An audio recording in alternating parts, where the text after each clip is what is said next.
Good morning. Please take your seats. We'll be starting in about a minute.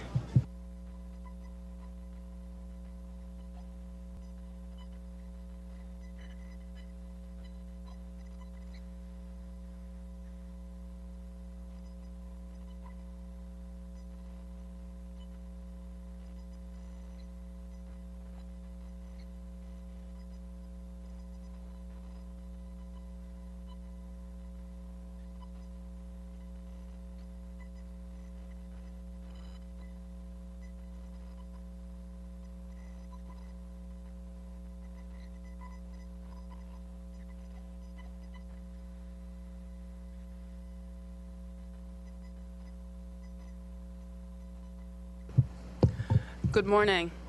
As the designated federal officer, it is my pleasure to call this meeting of the Market Risk Advisory Committee to order. Before we begin this morning's panels, I would like to turn to Commissioner Bowen, the sponsor of the Market Risk Advisory Committee, to make some remarks. Thank you, Petal. Good morning, everyone, and welcome to the second meeting of the Market Risk Advisory Committee, of which I serve as sponsor. Before discussing today's topics, I will turn the podium over to the chairman and Commissioner Wiegand to see if they would like to make some statements. Thank you, Commissioner Bowen. I just want to really be very brief. We've got such a packed agenda today. I don't want to take up any time away from that. But let me just say thank you to all of you for being here, particularly the members of the committee. We really appreciate your participation in these committees. They're extremely important to us. It's a very, very helpful way, not just to get input, but to have a discussion of these issues. And I also want to thank, in particular, Andrew for moderating the first panel, and I'll thank Susan in advance. I understand she's on her way down for doing the second panel. These are extremely important topics that we're taking up today. They're big topics. And obviously we can't cover all the issues involved here, but this should be a very productive session. So again, thank you. Let me also thank Commissioner Bowen and all of her staff and all of our staff for all the work in putting this event together. It's really very much appreciated.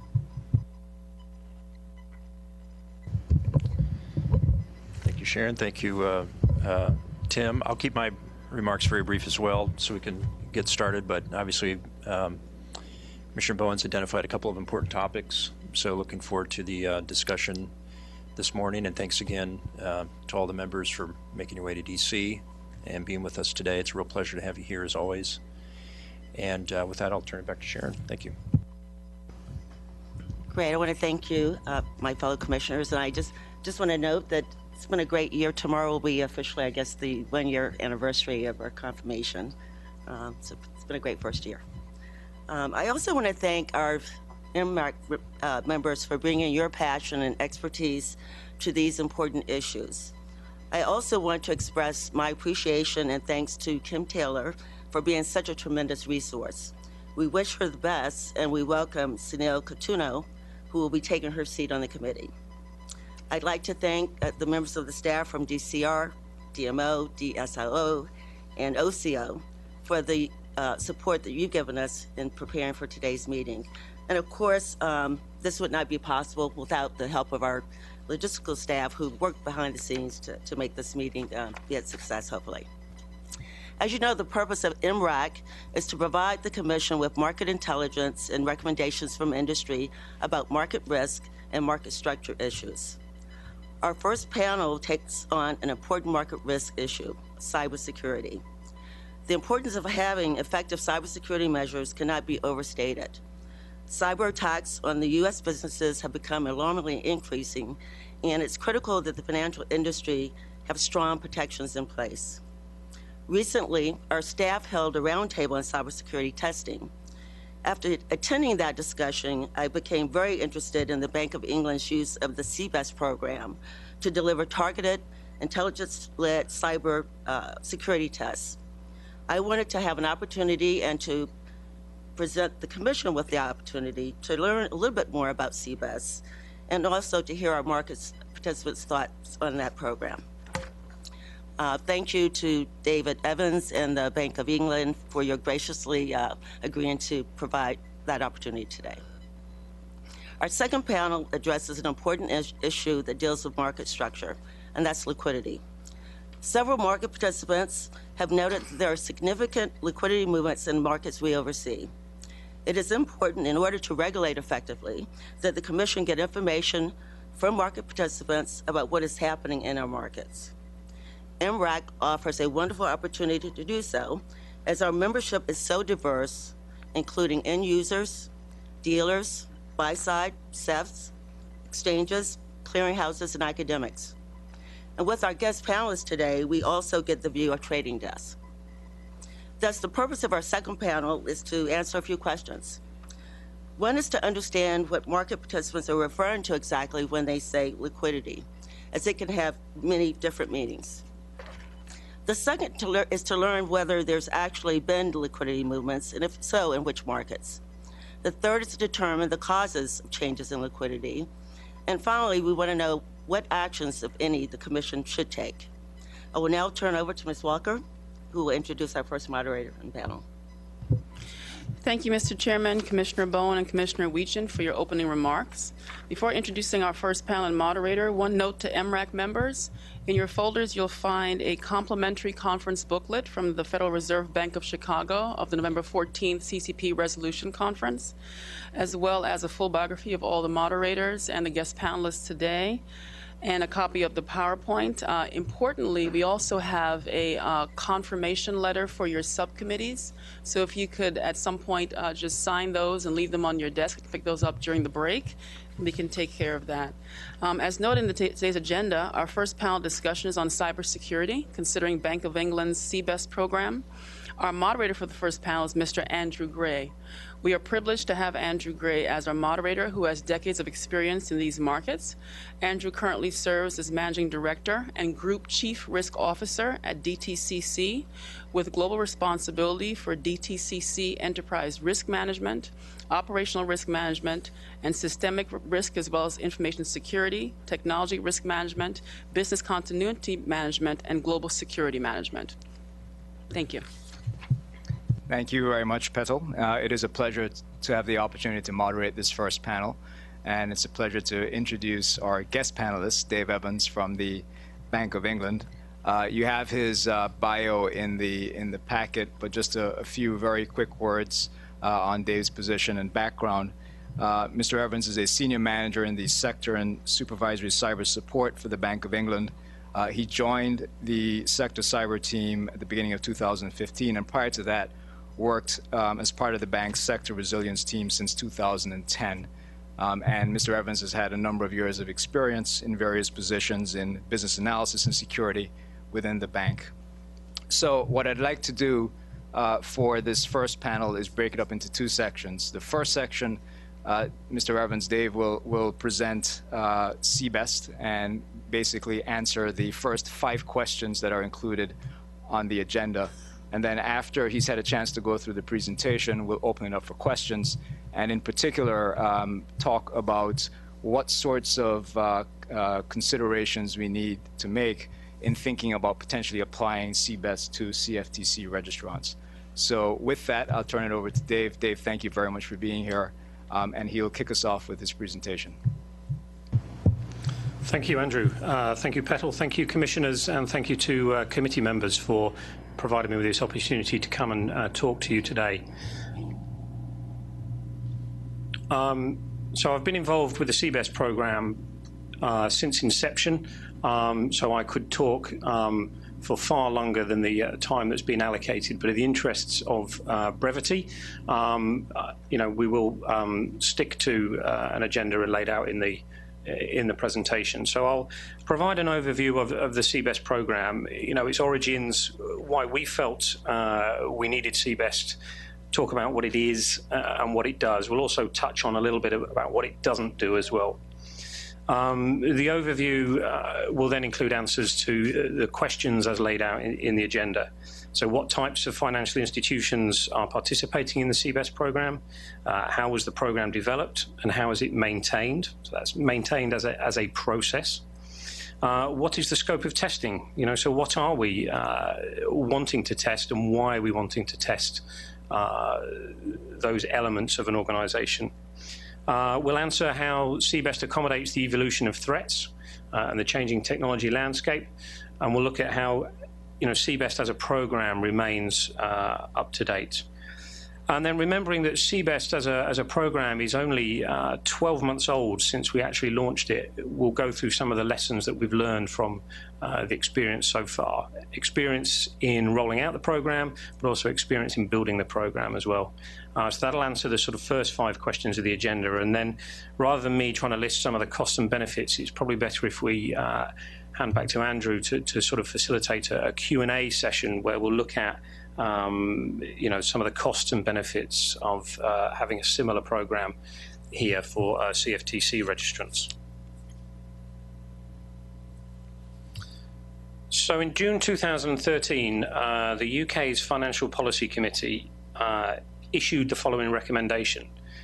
The recommendation was made to Her Majesty's Treasury, and Her Majesty's Treasury was to work with the relevant government agencies, the Prudential Regulation Authority, the bank's financial market infrastructure supervisors, and the Financial Conduct Authority, and they should work with the core of the UK financial system and its infrastructure to put in place a programme of work to improve and test resilience to cyber attack.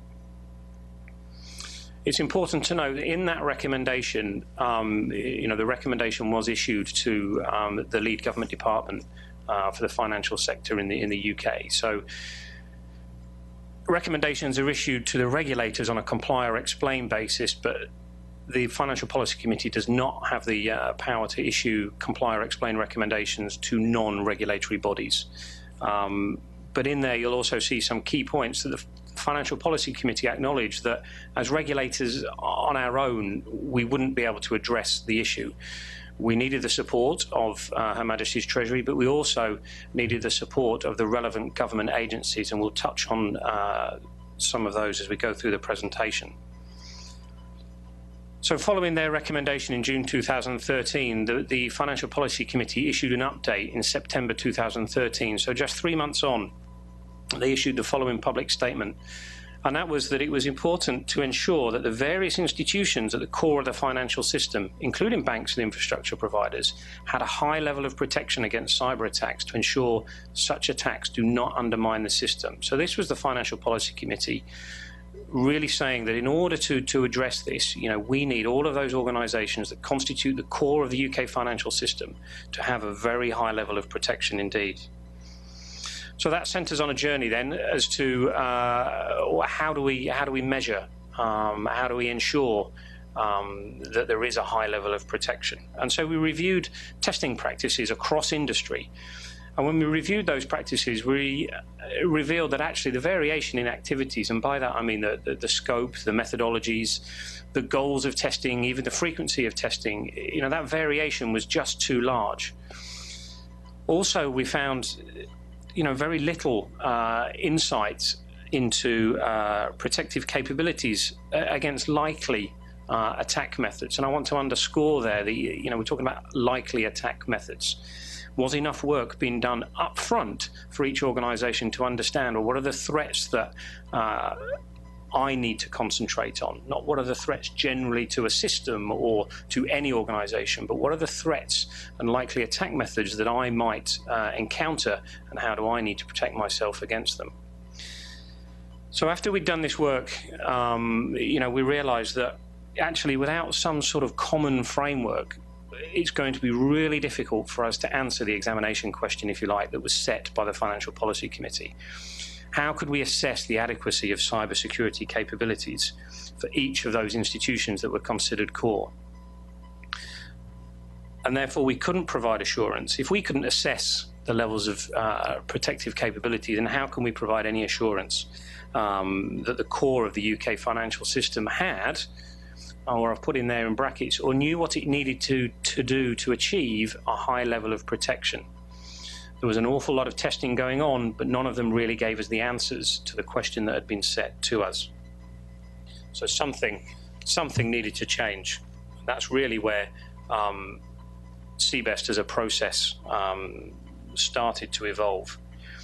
So it was very important that we wanted to build something that was repeatable, something that was scalable, and something that would really look at the heart of the vulnerabilities within an organisation. So we put in place a program that would consider all of the variables and allow the regulators to reach a judgment on the adequacy of capabilities. At the end of the day, we needed to build a process that would enable our line supervisors to take on board all of that information and then have informed discussions with each of the organizations they supervise and regulate so that we could agree on what the right steps to take were. And so we built CBEST around a number of unwritten principles, if you like. But each test needed to include the same steps, no matter which organization was to be tested. So this got us our repeatable process. The test needed to be holistic in nature, ensuring that people, processes, and technology were tested. We needed to move away from cyber being seen as a technology-only issue. The content of each step, however, should be bespoke to each organization being tested. The steps are the same, the content of the steps are unique to each organization being tested. Intelligence, and that's intelligence from commercial organizations, but also from the UK government agencies, was to influence the behaviors of the penetration testers. The penetration testers must act as threat actors, they're not to act as penetration testers. The test should provide an accurate understanding, therefore, of the threats faced by each institution, so that our understanding and industry's understanding of the threat is up to date. It's up to date and it keeps being updated as each organization undertakes one of these tests.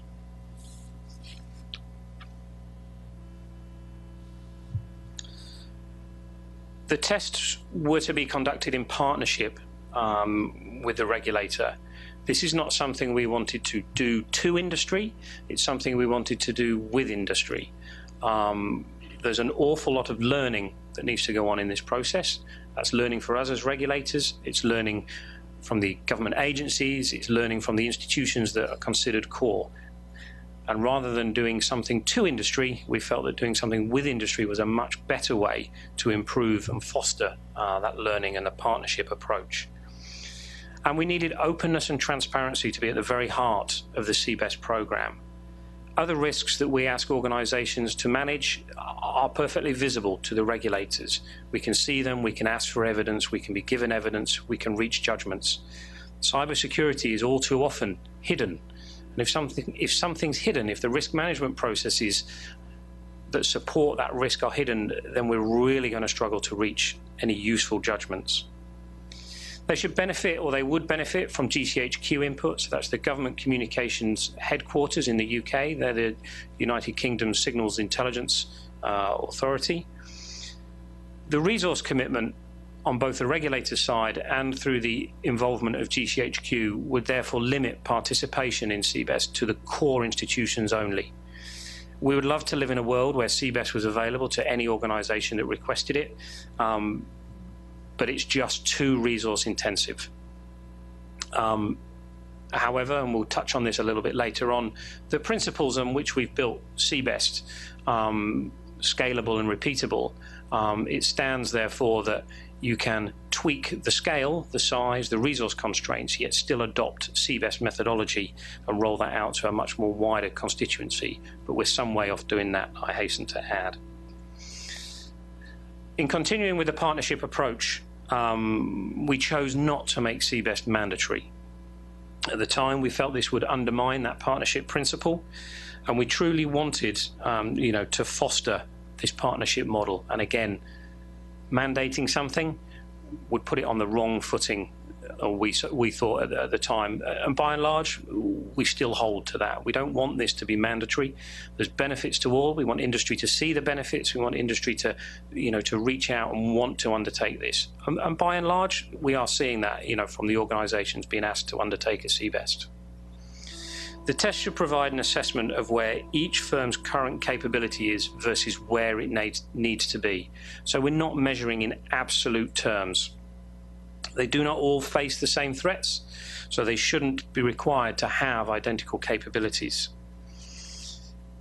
They just don't need to be the same, but it does need to be aligned to their unique threats that they are facing.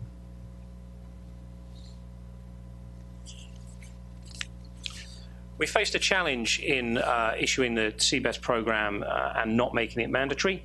How could we prove that this was a good thing? How could we demonstrate that it was a safe thing to do?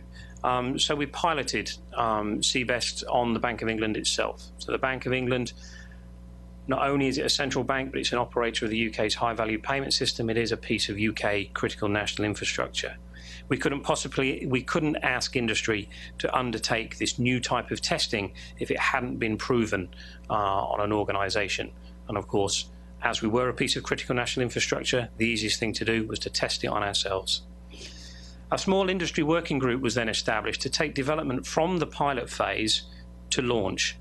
And again, we saw this as a very key step. We needed to involve industry in building CBEST because, again, it wasn't something we wanted to do to industry, it was something we wanted to do with industry.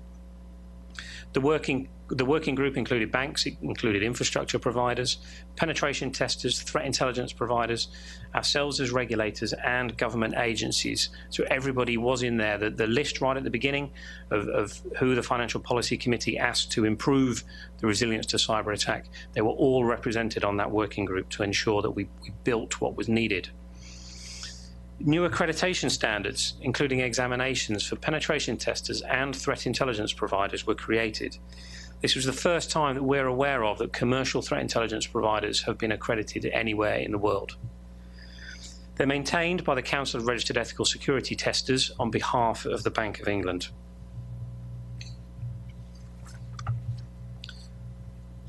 Moving on to accreditation in a bit more detail. To carry out CBEST tests, penetration testing and threat intelligence companies must demonstrate to us, the Bank of England, via a written application process that they meet the correct criteria. They must be members of the Council of Registered Ethical Security Testers, and by that, CREST will then evaluate that the company's operating procedures are sound, that they're following international standards on personnel security, on personnel development. Their approach to testing is robust and secure, and they are following data security, data handling, data destruction. All of those standards are being met. And CREST has enforceable codes of conduct that it enforces on its members. We need to ensure that personnel are qualified to the right levels. We've developed new examinations for penetration testers and for threat intelligence personnel. Personnel must have the minimum required experience, and these are extensive requirements.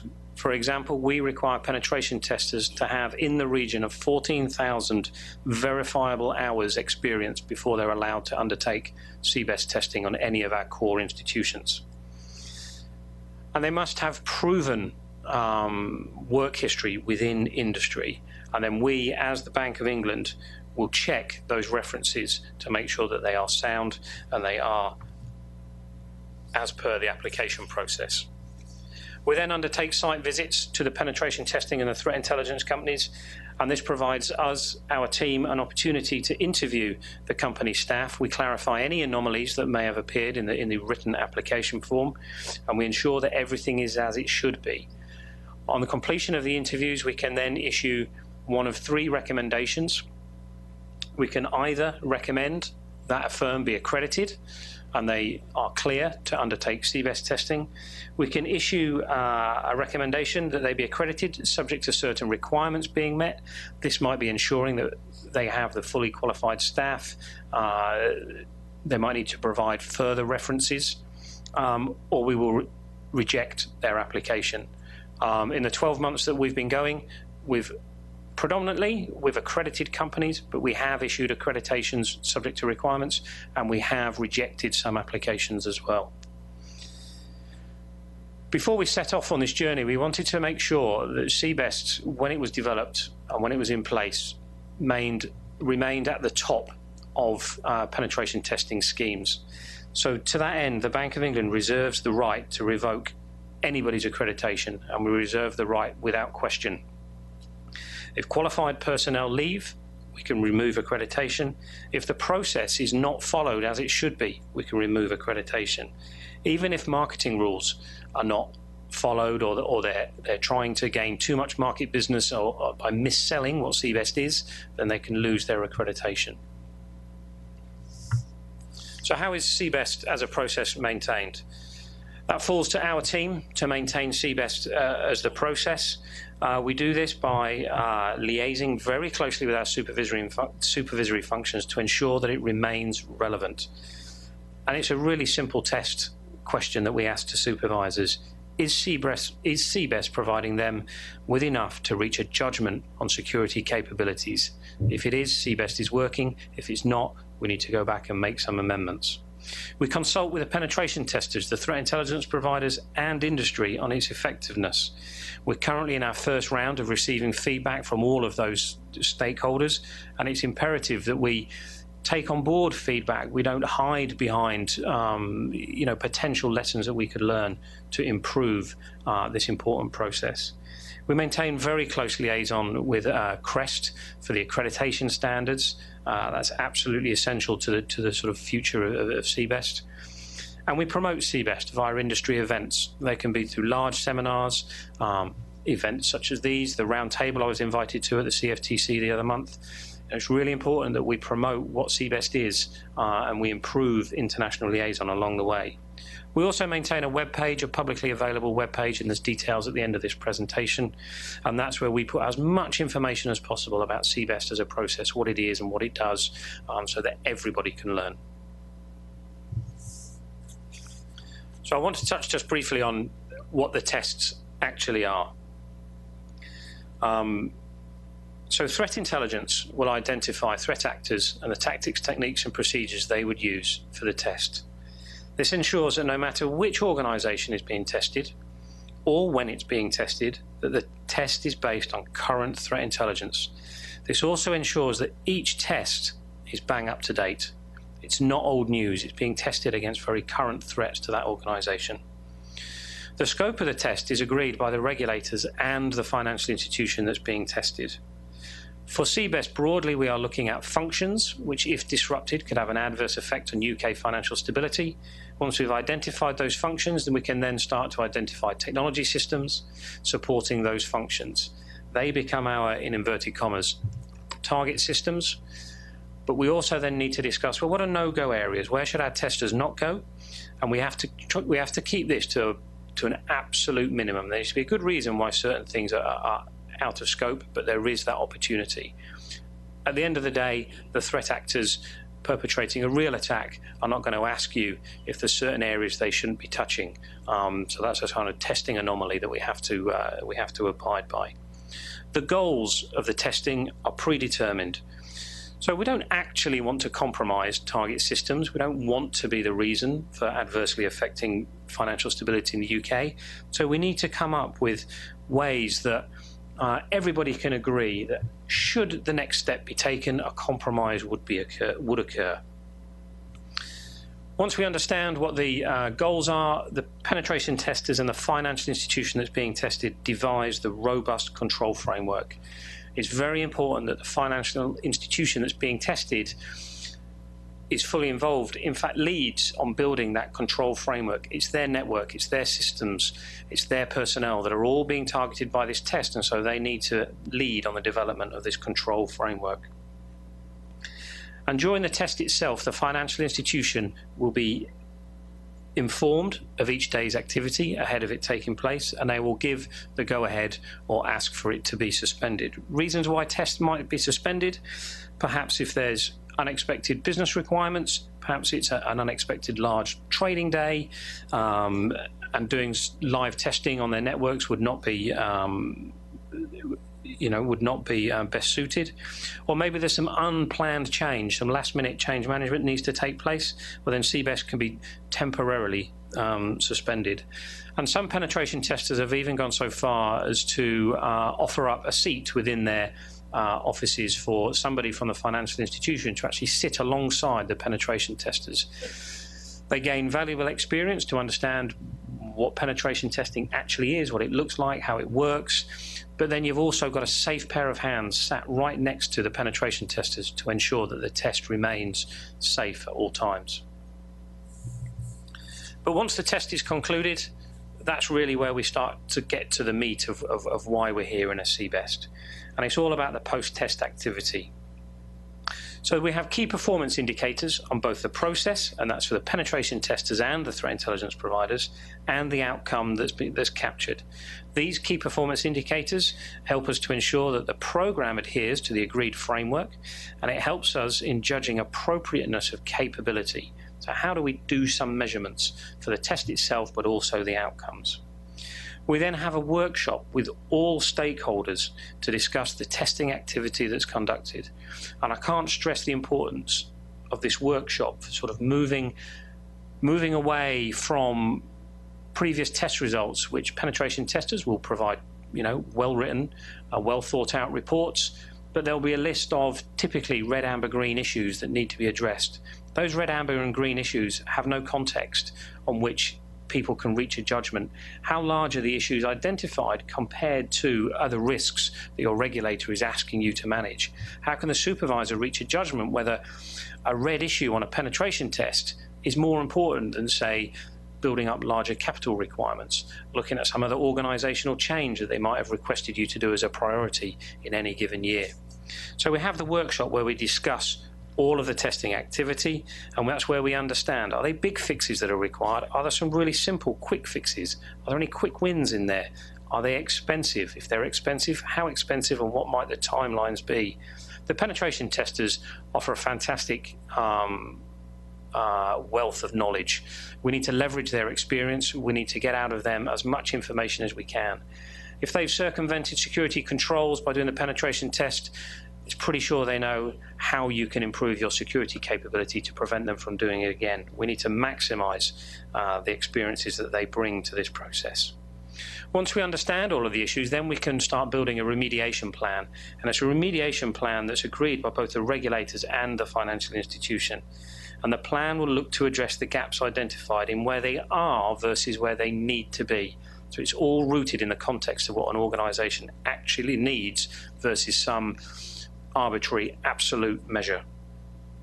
The progress against the agreed actions is then monitored via routine supervisory engagement. This is very much Supervision 101. There's a list of issues that need to be identified with agreed timescales. Are those timescales and measures being implemented as was agreed? And of course, a retest may well be part of a remediation plan. So we move on to the last slide before the Q&A, and this is lessons to date, and we are only 1 year in since launch.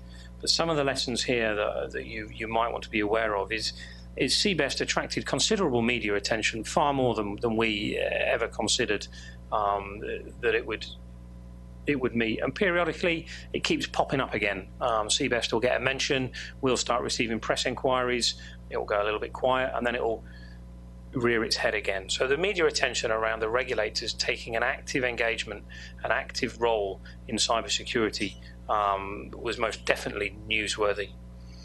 Each test will take approximately 6 months from start to finish. It is a long testing program. The actual time of the test is roughly 4 to 6 weeks, but the preparation, the procurement stages can be quite drawn out. And of course, the post-test activity takes another 4 to 6 weeks. So it's not long when you start adding up the stages, and we've got more information on the website that has more detail on each stage. But when you start adding it all up, you very quickly get to 6 months. I've touched on procurement being drawn out, especially with threat intelligence providers. We've found that most organizations that we ask to undertake one of these tests have an approved penetration tester already on their books. They typically won't have a commercial threat intelligence provider, so they need to go through the whole of the procurement due diligence process. Outsourcing of the accreditation work massively reduced the burden on ourselves. We are a small team. Trying to put in place, trying to replicate the business that Crest does in the penetration testing world. We would not have launched CBEST if we couldn't have fallen back on Crest to do that burden of work on us and ensure that those penetration testing companies and other threat intelligence companies are operating at the very highest of standards. Working with industry to finalise the tests helped achieve important buy-in. We didn't, as I said at the outset, we didn't make this mandatory. We wanted everybody to see the benefits of the process, and we had to work with industry in order to get their buy-in. Arguably, perhaps we could have done some more there. We could have looked at how do we achieve better board buy-in within those organisations. We got the good technical support to build the CBEST. We got a certain level of board buy-in, but perhaps we could have done a little bit more to achieve board level buy-in. Nervousness within industry remains at some levels. We've seen this level of nervousness dissipate slowly, but we do believe that as we get more organisations through the CBEST testing, and as they talk to their peers about control frameworks, about how we didn't compromise their systems, we would expect that this nervousness to dissipate. It does, though, raise questions about what are we doing for firms that are not core, especially when there wasn't a ready-made definition of who is a core institution. There were some obvious institutions that were most definitely going to be classified as core, and then, of course, as you work your way down the list, you then start to get a little bit fuzzier, and it's a little bit blurry as to whether somebody is core or not. And, of course, you have to draw the line somewhere. Those that are just below the line might still consider themselves to be nearly core, so what do we do for those? But then there's everybody else, that we regulate, that we just don't have the supervisors, the number of supervisors to do something as resource hungry as a CBEST. So we have had some inquiries in here. As I sit here today, we don't have answers on what a smaller, more confined testing program might look like, but we are looking to take the principles of CBEST and build something more manageable, something smaller and less resource intensive. So I think that kind of wraps up my bit of talking. So I'm going to hand over to Andrew. Thank you very much, Dave, for that background. So we would like to open it up to general Q&A if there are any questions about anything that Dave has covered. And then more specifically to get to the question on the agenda, which is what are some of the cost, benefits, challenges associated with potentially adopting the CBEST or something like CBEST for CFTC registrants. So some logistical things. First of all, if you do want to speak, please push the button on your microphone so that way people who are calling in can hear. And conversely, once you're done speaking, please turn it off because we can only have so many microphones on at the same time. If you do want to be recognized, and I see Kristen's already figured it out, please turn your tent card on its side, and I will call on you. And then finally, there is Wi-Fi available for those who need login instructions. It's available on the publicly printed agenda on the side. So with that, Kristen, would you like to ask the first question? Sure. Just a quick question. Given the testing that you've done so far, can you share any of the findings? Can you speak up a little closer to the mic, please? Thank you. I'm sorry. Just given the testing that you've done to date, and I understand it's early days, I was hoping that you could share some of the findings or performance metrics that you found useful when actually conducting the tests and analyzing the results. So in terms of actual results, we haven't had sufficient organisations go through the test in order for us to, publish results. It wouldn't be, we haven't discussed the results of any of the tests that have been completed so far, with other organisations. So unfortunately, as I sit here today, I can't go into specific results that have come out of it. We've received positive messages about the test as a framework. We've received positive messages about how it has revealed issues that perhaps firms weren't quite aware of, and some examples would be around, we talk about people, processes, and technology. And understanding, some of the examples we've had have been where people have got policies around the use of social media, and their staff will, as seemingly just about everybody in the world is on social media these days, organisations will have policies about how they're supposed to conduct themselves in relation to their working practices, and people can't necessarily see the connection between, well, if somebody's putting too much information on their social media accounts as it relates to the organisation they work for, Is that really an issue? Can it be used to leverage access? And through the CBEST program, people are finding that actually, social media is a rich source of information for our penetration testers. So if it's a rich source of information for our penetration testers, it's a rich source of information for our threat actors. And that's something that through the current testing practices is not always picked up. So we're learning lessons like that. But as we go further through the process, we want to publish as much as possible. Clearly, we'll have to anonymise results. So as and when they're available, we'll look to push those out on our public website. Richard? Just an information question. Did I hear you say the test takes 6 months? Is that right?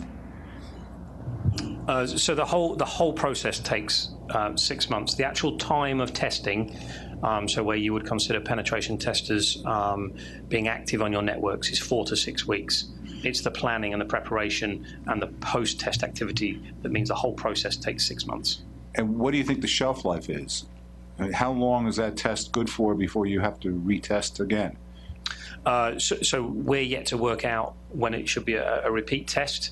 We're starting to work on some areas which would force a test sooner rather than later in a retest, and that would be: are you, as an organisation, have you acquired business that operates in another part of the world?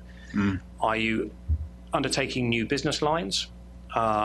Is there information either from threat intelligence providers, commercial or government, that indicates that new threat actors with new processes are now interested in you? So there's certain triggers that we could see bringing a test sooner rather than later, but we haven't worked out, sort of frequency and shelf life yet.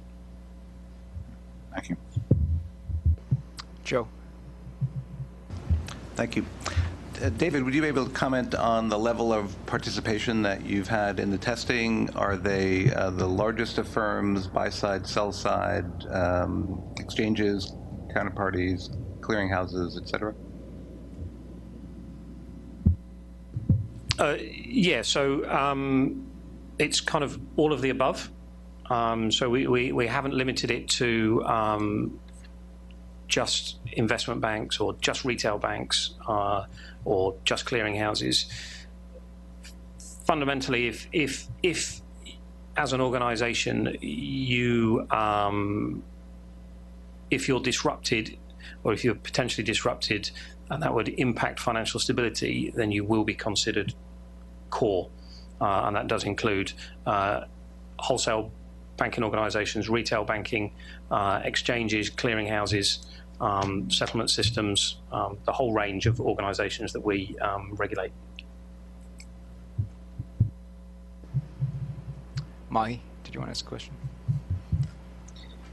So David, a couple of questions. I guess holistic approach is something that you mentioned, the CBEST takes, which is... Mahi, would you mind going closer to the mic? Yeah. Thanks. Okay, and holistic approach is, I think, what you mentioned, CBEST takes, which is an external view. And it also takes care of looking at technology, people, and processes, which is a good positive thing, and is adaptive, right? Because you're looking at threats. Can you maybe talk about what the specific learnings for BOE were from having the test conducted against your institution? And also, how do we ensure that one of the things missing from this framework is an internal view, right? You're looking at it from an external perspective, but sometimes you can also gain a lot of insight by looking at an internal threat actor. So much in the same way as I can answer the earlier question on specific learnings, it wouldn't be appropriate for me to discuss, what the Bank of England found in terms of their own learnings. What I can say is CBEST as a process didn't change a great deal from the pilot to launch. So as a process, it was effective. So you can read into that whatever you will. But what we did against the Bank of England gave us enough to see that there's real benefit in doing this as a testing program. In the interest of keeping a job, I'm going to stop that there. And then the second question was external view versus internal. So the internal threat or the insider threat is one that gains a great deal of media attention. Our view is that the biggest threat to the organisations is from the external actor. If you peel away some of the media hype, we've yet to see concrete figures that suggest that insider attacks are in any way the same magnitude of risk as external threat actors. So we want to focus our activities on the external threats. Of course, should that change, then there would be no reason why we couldn't adopt CBEST methodology to then begin to look at insider threats. But at the minute, there's just not the data to support it. Additionally, there should be your other control frameworks, personnel vetting, access to data centers,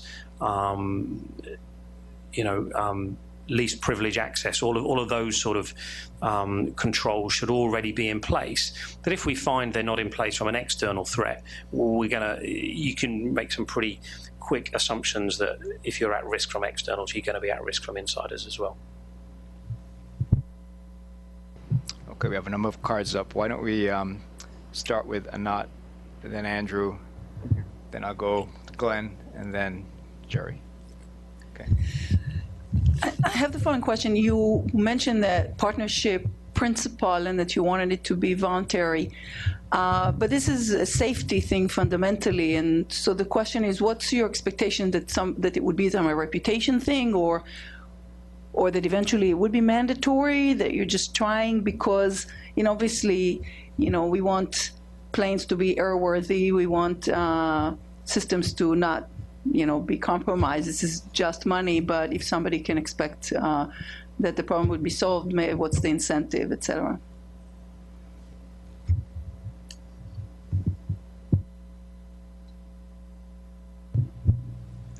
Just having a little bit of a technology issue. There we go. Will this become mandatory in the future? I honestly don't know. As we've gone through the process, we've found some firms have taken more persuasion to do CBEST, but normally once we target the right person in the organisation, generally I think we're probably way over 90% of organisations that we want to undertake this are now fully committed to undertaking CBEST.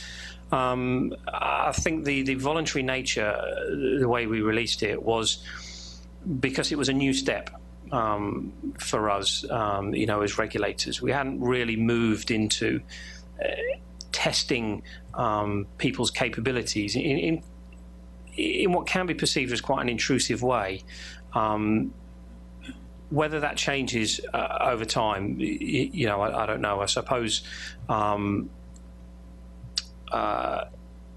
as we engage with more organisations, if we roll out something to other institutions, as frequency of tests increase, if we have differences of opinion as to when a retest is required, then that all points towards, well, perhaps we do need to start looking at making this mandatory. But as I sit here today, we stand by voluntary was the right decision.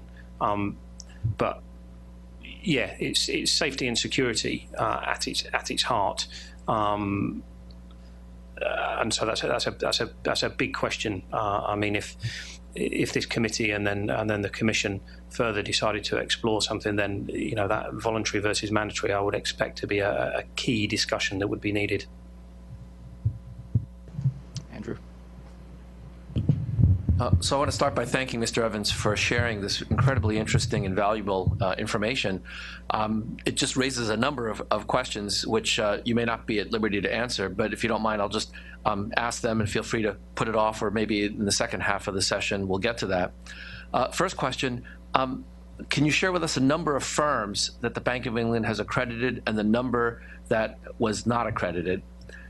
Second, have you, as part of the penetration testing, focused on social engineering, which by many industry accounts is actually a more important and easier way to penetrate a system than through systems technology. It's really human engineering and behavior. Third, it seems like software vendors have to play a big part in this, because the threats often come from gaps in software. So have the software vendors agreed to collaborate? And then fourth, what is the cost of testing? And is that something that is going to be an issue, particularly if you're going to have smaller firms having to participate? And finally, can you talk to us about the nature of the penetration and threats that you've examined? It seems like there are two classes. One is threats to disrupt market activity, and the second is threats that attempt to extract client information for purposes of fraud and theft. So I'd be curious to know what kinds of threats you've focused on. Thank you. In terms of the number of firms accredited, I believe we have in the region of 6 penetration testing firms and 4 threat intelligence providers that have been accredited. And we have rejected applications from 3 to 5 organizations. Some of those organizations that are accredited benefited from us giving what we call grandfathered rights. So they weren't quite fully where they needed to be, but they provided us with sufficient assurances that by a certain date they would have everything in place. And in the interests of having a market for our organizations to go and receive tenders from, we felt that was an important process. But we find that that's moving. We've got information on which organizations are putting personnel through the relevant examinations, which are a key part in order to receiving accreditation. And the list of firms putting people through the examinations is much larger. So by the end of the year, we'd expect there would be far more firms accredited. Moving on to a second question. So you asked about social engineering. So social engineering has been used in some of the CBEST engagements to date, but social engineering will only be used if that's a technique used by the threat actors identified. So it's plausible that somebody might use something different, in which case social engineering would not be part of it. But social engineering, if that is used, I spoke about it as one of the examples that we've seen, and people see through that testing mechanism that actually including social engineering as part of a wider test enables them to take away much more than if they just did an isolated social engineering component test. Because yes, you get a body of results, but you can't see it in the context of also X number of staff were either misusing social media sites, or they were spearphished successfully, or whatever it is. You just end up with a bunch of data that has no context. Taking that compromise and then using it to gain further access into the networks, that's when people start sitting up and realize that actually, as you put it, the social engineering, the human engineering is really important. But so we use that wherever it's appropriate to use it. Software vendors is a really good question.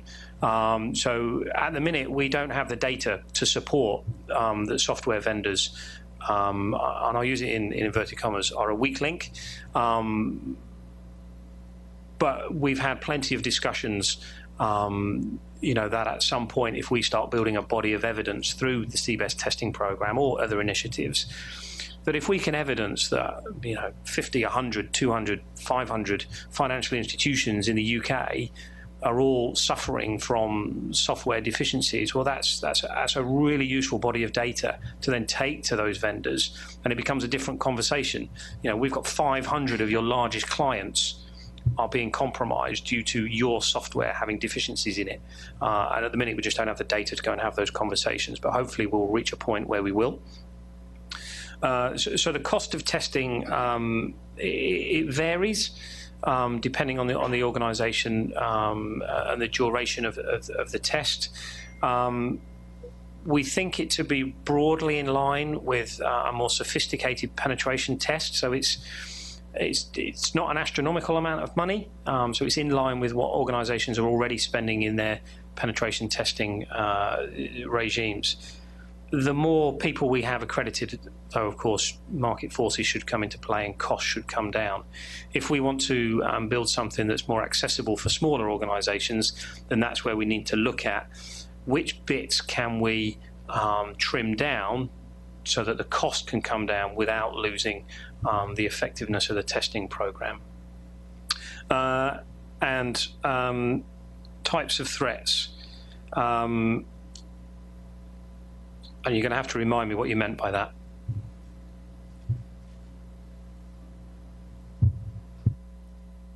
Two types of threats.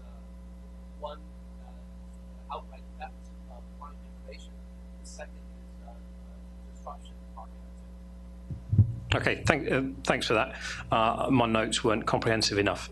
So predominantly we're looking for threats that can undermine financial stability. So that naturally takes you into the destructive types of attack, either an attack that could destroy software and hardware, or an attack that can compromise data in such a way that you no longer trust the data source. So they're the types of attack. We have looked at other parts of industry and beginning to explore away from CBEST, and typically this plays to insurance companies where personally identifiable information is really very key to them. So whilst CBEST from a financial stability perspective wouldn't look at personally identifiable information, there is still a very serious potential and threat that organizations holding that type of information may need something that can act in a CBEST-like fashion, and we're beginning to explore what that might look like. Glenn, did you want to ask a question? Thank you. David, my question, and you answered parts of it already, is really twofold. One, is CBEST exclusively oriented towards penetration testing? Or are there other sort of controls or control categories that are considered, and if so, which? And then how dynamic is that testing as we see, the type of threats evolving more and more often and more frequently than, 6 months in duration? So CBEST is only penetration testing. In theory, I suppose we could change that. We then need to look at which organizations could provide those services. But at the minute, it's penetration testing. And then in terms of, I suppose it's back to the evolution of threat, really, isn't it? How do we keep up to date with the threats? It's early days. It takes us right back to the sort of question on frequency of testing. We need a number of organizations to go through this process so that we can start to get a better handle on threat intelligence, threat information, the evolution of threats. As we sort of almost go through this first cycle and get all of the core institutions through CBEST, that should give us some indication of how can we keep on top of the threats. And maybe that's where we break the components down. And at the minute, we have threat intelligence and penetration testing just following each other. Maybe we look to break that down. Is there something we can do in the intelligence space that gives us a better indication of when the frequency of a retest needs to be?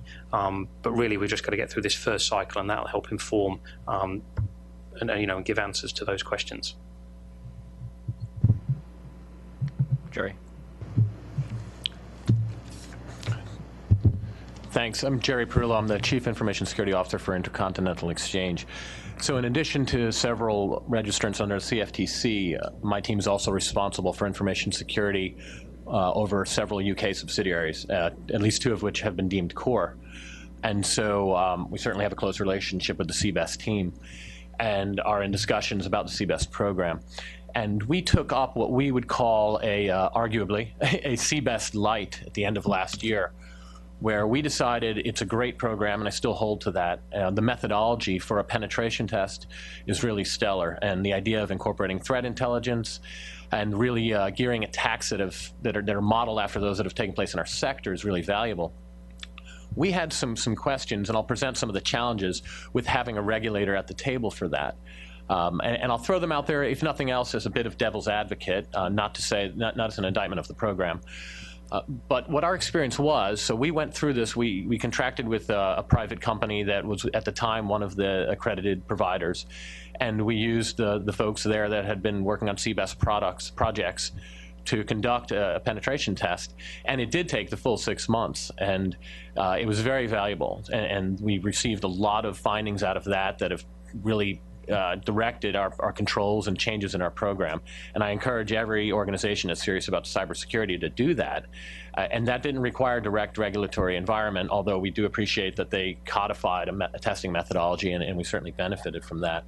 So some of the challenges that we identified and the reasons why we went the route that we did, and challenges that are still ongoing today with the bank and will be with any other regulator, include the scoping. So with vulnerability assessment, you scope the targets. You say, you know, what entities do we want to learn about or ask questions about? With penetration testing, on the other hand, you really just scope the sources. What are the types of threat actors we want to model our actions after? But the destinations you cannot scope very well at all, because as Dave mentioned, if someone were to try to target any of your organizations, they're going to go through any means necessary. And that means they're going to come in perhaps on a beachfront that's under a different regulatory jurisdiction. And we as a company can empower and contractually allow a private sector company to break into, say, a Singapore subsidiary or a Dutch subsidiary. But when I invite in a regulator as well, a government entity in a specific jurisdiction, that presents some challenges. Another general issue is that, you know, we've mentioned the holistic nature of the program, but on balance, penetration testing is not holistic. It's akin to trying to see what doors are unlocked in your house or what windows might be, you know, able to get jimmied open or can be broken. What you end up with as a result is not a holistic picture of the entire information security program, but rather specific issues. And so, talking to the shelf life of it, it's really an invalid concept, because it's not a blessing of the entire program. There's these 3 things that you need to fix, and then you do it again, and you'll find 3 different things, and you will every time, and that's a good thing. But it's not meant to be a complete assessment of the security program. Then there's also some commercial challenges with this when you have a government entity. You know, you've heard about blessing specific private sector firms to perform this testing. I have some concerns about where that's going to head down the road. If some of the firms that are not blessed, they may have some very legitimate claims about a government endorsement of their services. And if not the actual testing providers, then what about the accreditation service itself? Why is that one better than another? We haven't had issues with that yet. The firms that we've been working with are certainly of quality, but I could project that could be a potential issue. And then lastly, I'll note, and I think this is a concern that's close to home for all of the regulators, going through this exercise, we create a very high-risk asset. We will create a scoping document that lists all of the critical functions of any given critical infrastructure entity, how to get in, what the capture the flag moment is, that's part of the CBEST parlance, and exactly what we would consider success for the bad guys. And does the CFTC want to be impregnated with that document? We certainly don't want any of our vendors to have any more information than necessary, and we hate bringing regulators into that. And that doesn't necessarily even exist at this point, and when it does, I'd really like to keep it, under lock and key. Thanks, Jerry. Any reactions to that, Dave? Before I turn to the Chairman. So thanks, Jerry. I preferred the first half of what you said to the second, but that's fine. No, and the challenges are all, as Jerry's laid them out, they're all very, very valid challenges. I won't address all of the points that Jerry's made, but in terms of accreditation for commercial companies, I think Jerry's point is very valid. we went with CREST. We discussed with a few other accreditation bodies within the UK as to what they could provide. We're still having discussions with other accreditation bodies. So at the minute, we went with CREST. They're a means to an end. We needed somebody to do the accreditation for us. If somebody else comes along and they provide a better service, then we will go for them. We're all about making sure that, or wanting to ensure that CBEST really is best of breed in terms of testing. So we won't be married to CREST if they no longer provide the service. We try and be as impartial as we can when it comes to accrediting individual organizations. As Jerry mentioned, I don't think there's any issues yet, but you could see in a world where you don't accredit somebody for whatever reason, and then that has a knock-on effect for other parts of business they do. But maybe that's not our concern, provided we can put our hands up and say, we have acted with full impartiality, and Organisation X just didn't quite make the grade. Well, then we need to stand by the process. But it's certainly a challenge. And then really, almost echoing what Jerry does is what Jerry said is CBEST is not holistic, as in giving you a full assessment of all of your security capabilities. It's a methodology that looks at the holistic nature of an attack profile. People refer to something called the kill chain, which was coined by Lockheed Martin, I think, several years ago. And that looks at all the processes that a threat actor would undergo to carry out an attack on a system. The holistic part means just that. We're looking at the whole of an attack from start through to finish, not holistic as in the whole of your defensive posture or the whole of your network. And then just to finish on final point on that holistic nature is we fully accept that many global organizations operate in areas around the world that it could be used as a backdoor, is the weak entry point, and they won't be included in a CBEST test. That is an anomaly of the testing process. We can only engage with the subsidiaries of who we discuss with their regulators, and at the minute we just don't do that with everyone. Trying to do a global CBEST, I don't even know where you'd start. We're doing okay with UK-US relationships with some organisations. Expanding that globally, I don't know where we'd start, and that's maybe that's a long-term goal that we need to look at how to do that, but not one for the short term. Thanks, Andrew. The United States has certain mechanisms for sharing threat intelligence among industry participants. We've got the FS-ISAC, I guess. We've also got a financial sector body. That sharing isn't tied to a specific testing regime, but I wonder if I could ask you, David, as well as maybe David, Taylor, and Bob, to comment on or just contrast the sharing that goes on in those bodies versus what you're doing through CBEST. Does that make sense? Yeah. So we have similar sharing mechanisms. I think they're slightly more advanced in the US than they are over in the UK, but we have similar intelligence sharing mechanisms, and that's really sort of peer-to-peer sharing of information that they've received that might be of use to somebody they've allowed to share it with, or it goes into somewhere like FS-ISAC, is potentially anonymized and then sent out to many people, and that's really invaluable. And CBEST is not in any way trying to either undermine or replace or anything. This is all about looking at what information is out there in the wild, which threat actors are discussing you as an organization, what is their stated goals, their stated aims, how do they actually go about compromising entities, and what would that look like if it was done against you.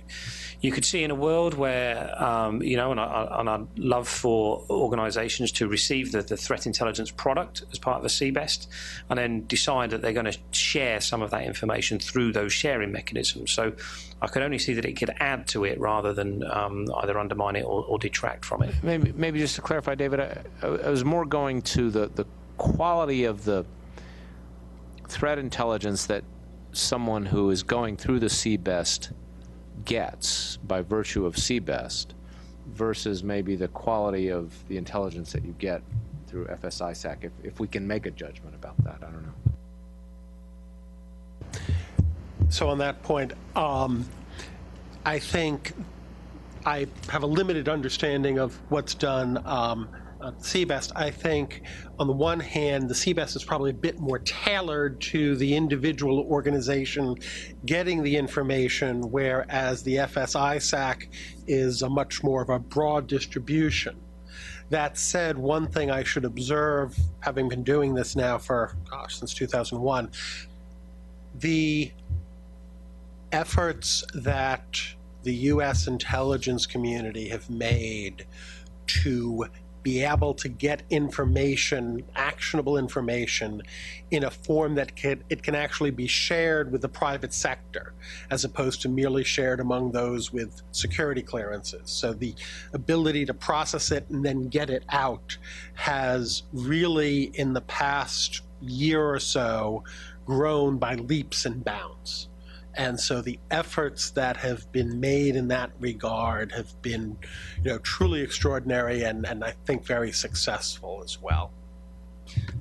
I would add to that. I think the two types of intelligence involvement would be mutually beneficial. It may be easier. Bob is quite right. The getting actionable intelligence has vastly improved in just the last year. It might be still easier aimed at a single institution and the threats to that institution than trying to anonymize it enough to go more broad. And another benefit of doing something like this, in my view, would be increasing the intelligence community's understanding of the financial sector and how it operates and the threats to it, and increasing cooperation in that regard.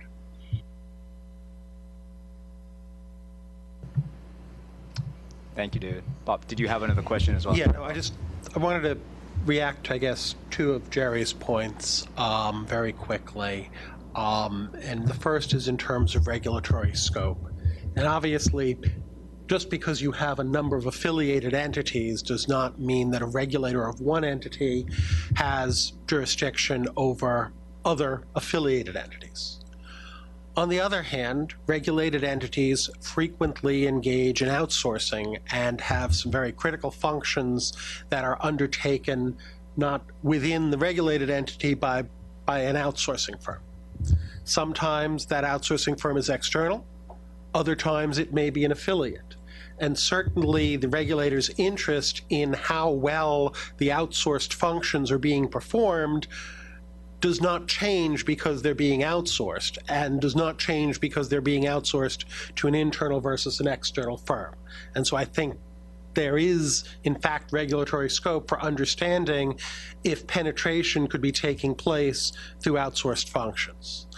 And with respect to the critical functions document, that is quite important. Obviously, the better it is, the more sensitive it is.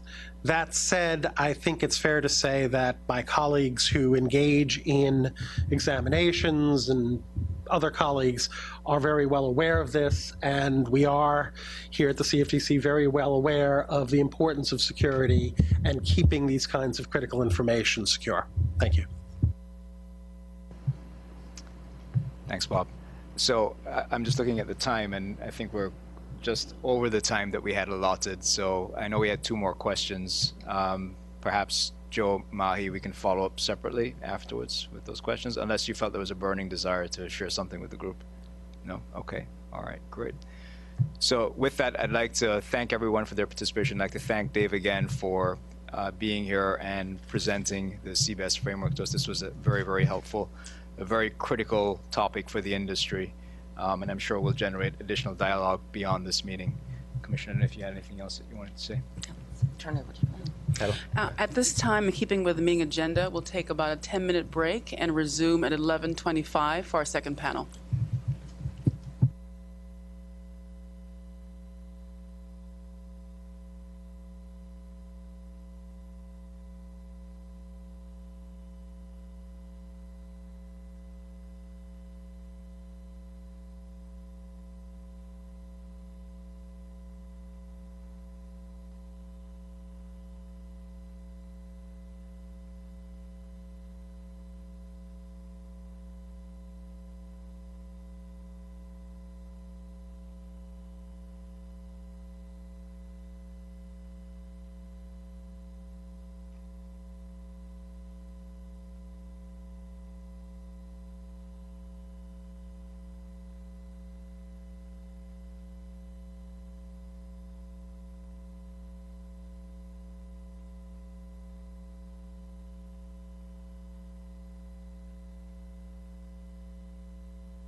Test, test, 1, 2, 1, 2. Test, test, 1, 2, 1, 2. This is mic 1 at table 1. Test, test, 1, 2.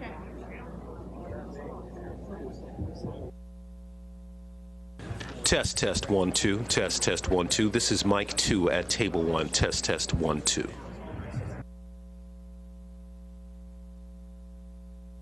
Test, test, 1, 2. Test, test, 1, 2. This is mic 3 at table 2. Test, test, 1, 2. Test, test, 1, 2. This is mic 4 at table 2. Test, test, 1, 2, 1, 2. Test, test, 1, 2. This is mic 5 at table 3.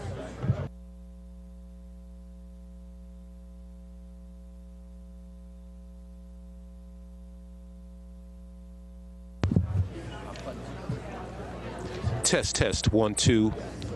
Test, test, 1, 2. I'm getting nothing here. Test, test. It's very low. Test, test, 1, 2. This is mic 6 at table 3.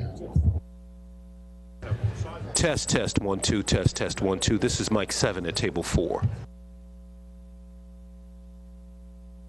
Test, test, 1, 2. Test, test, 1, 2. This is mic 8 at table 4. Test, test, 1, 2. Test, test, 1, 2. This is mic 9 at table 5.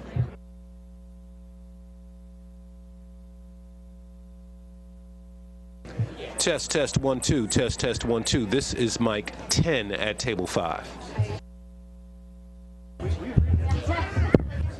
Test, test, 1, 2. Test, test, 1, 2. This is mic 11 at table 6.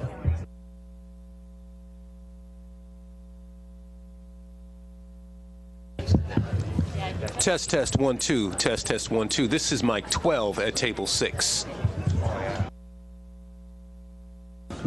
Test, test, 1, 2. Test, test, 1, 2. This is mic 13 at table 7.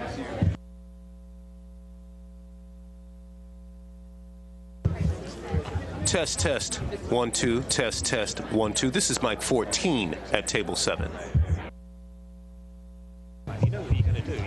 Test, test, 1, 2. Test, test, 1, 2. This is mic 15 at table 8.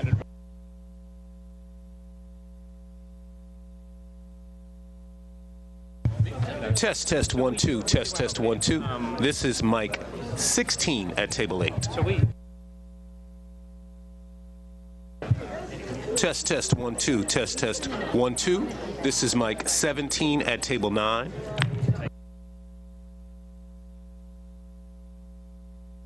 Test, test, 1, 2. Test, test, 1, 2. This is mic 18 at table 9.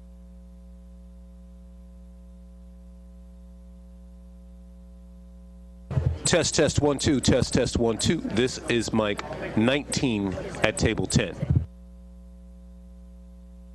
Test, test, 1, 2. Test, test, 1, 2. This is mic 20 at table 10.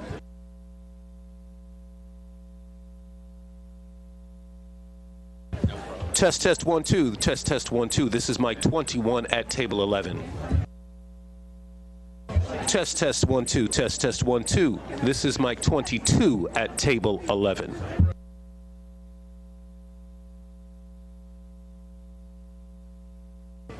Test, test, 1, 2. Test, test, 1, 2. This is mic 23 at table 12. Test, test, 1, 2. Test, test, 1, 2. This is mic 24 at table 12.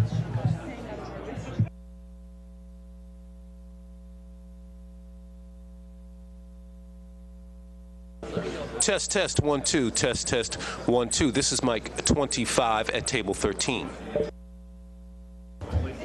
Test, test, 1, 2. Test, test, 1, 2. This is mic 26 at table 13.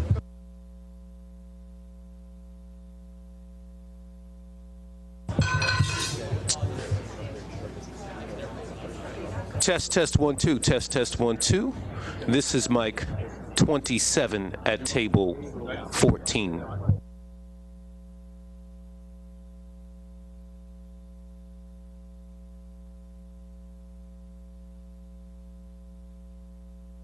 Test, test, 1, 2. Test, test, 1, 2. This is mic 28 at table 14. Test, test, 1, 2, test, test, 1, 2. This is mic 29 at table 15.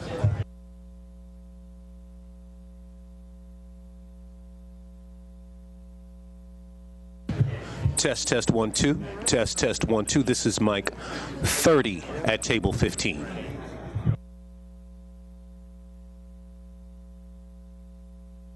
Test, test, 1, 2. Test, test, 1, 2. This is mic 31 at table 16.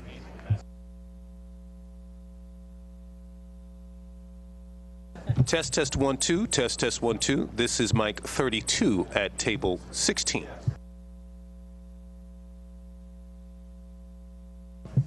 Test, test, 1, 2. Test, test, 1, 2. This is mic 33 at table 17. Test, test, 1, 2. Test, test, 1, 2. This is mic 34 at table 17. Test, test, 1, 2. Test, test, 1, 2. This is mic 35 at table 18.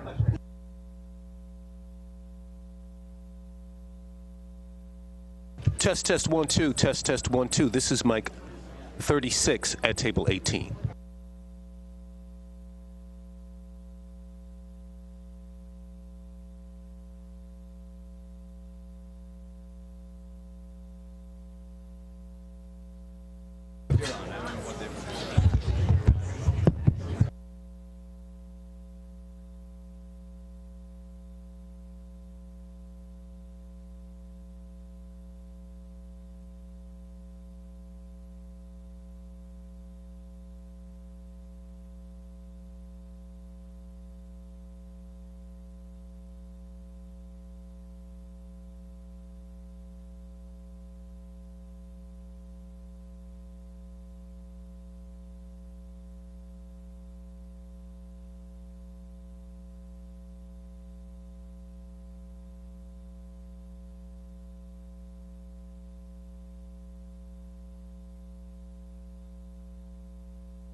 We'll be starting shortly.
I would like to call the MRAC meeting back to order. As noted in the agenda, our second panel is on liquidity in the derivatives markets. We are privileged to have Susan McLaughlin moderating our next panel, who is Senior Vice President at the Federal Reserve Bank of New York. With decades of experience in these markets, Susan has had a variety of analytical, operational, and managerial roles in the markets group, spanning the foreign exchange, portfolio management, and open market desks, as well as central bank services. Susan has also led the Federal Reserve's efforts on tri-party repo market reform. Thank you, Susan. Thank you, Petal. Can you hear me okay? All right, so today's discussion on market liquidity is going to focus on understanding the state of liquidity in the derivatives markets that are overseen by the Commission. Our specific focus is on commodity derivatives, on agricultural products, metals and energy, as well as fixed income products and credit default swaps. However, to the extent that developments in other markets beyond those bear on liquidity in these markets, we want to wrap those into the discussion as well. We have three very distinguished guest panelists with us today who bring considerable insight into this discussion. The way we'll format this is they're going to take the lead on each of the discussion questions, and then we'll open it up to the broader committee. So first, we have Isaac Chang, who is Global Head of Fixed Income at KCG Holdings, which is a large independent market maker and provider of execution services to clients across equity, fixed income, foreign exchange, and commodities markets. Isaac is responsible for both the on-exchange and the client-facing fixed income market-making business at KGC. Prior to joining KGC, he held a number of senior roles in both treasury and derivatives trading in the interest rate product group at Goldman Sachs. Welcome, Isaac. Next, we have Pierce Murray, Managing Director and the Global Head of OTC Derivatives Clearing and Prime Brokerage at Deutsche Bank Securities. Prior to joining Deutsche Bank Securities, Pierce headed OTC Clearing and Prime Brokerage at JP Morgan.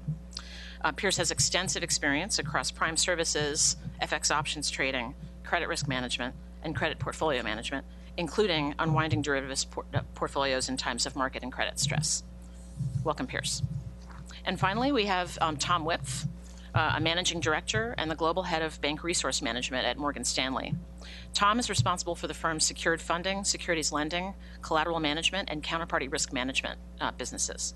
Tom also serves on the firm's risk committee as well as the operating committees for the institutional securities group and the finance division.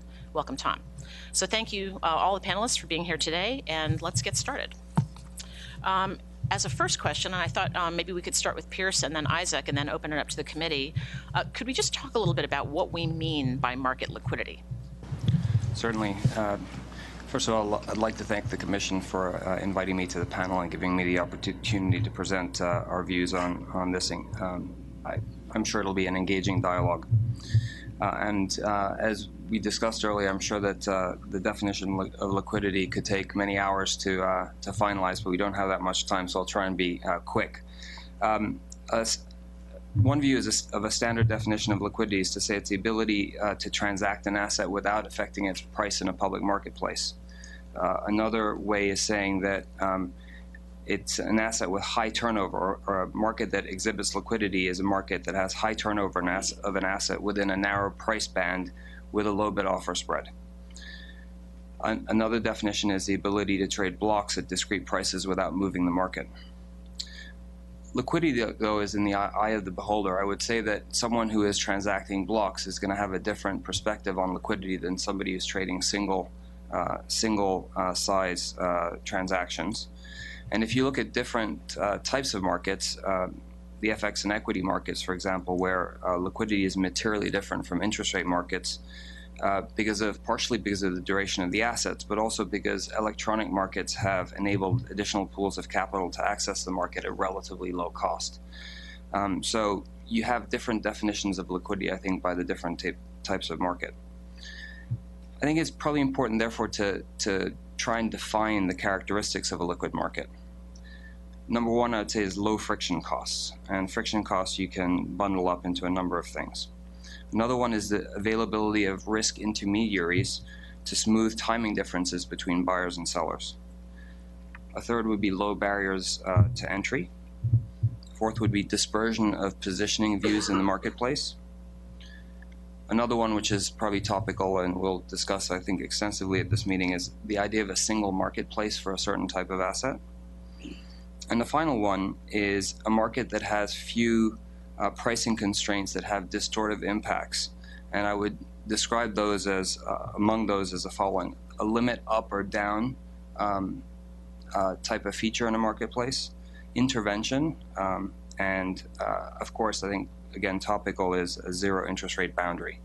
I think those are potential assets that have distorted, or potential features that have distorted impacts on liquid markets.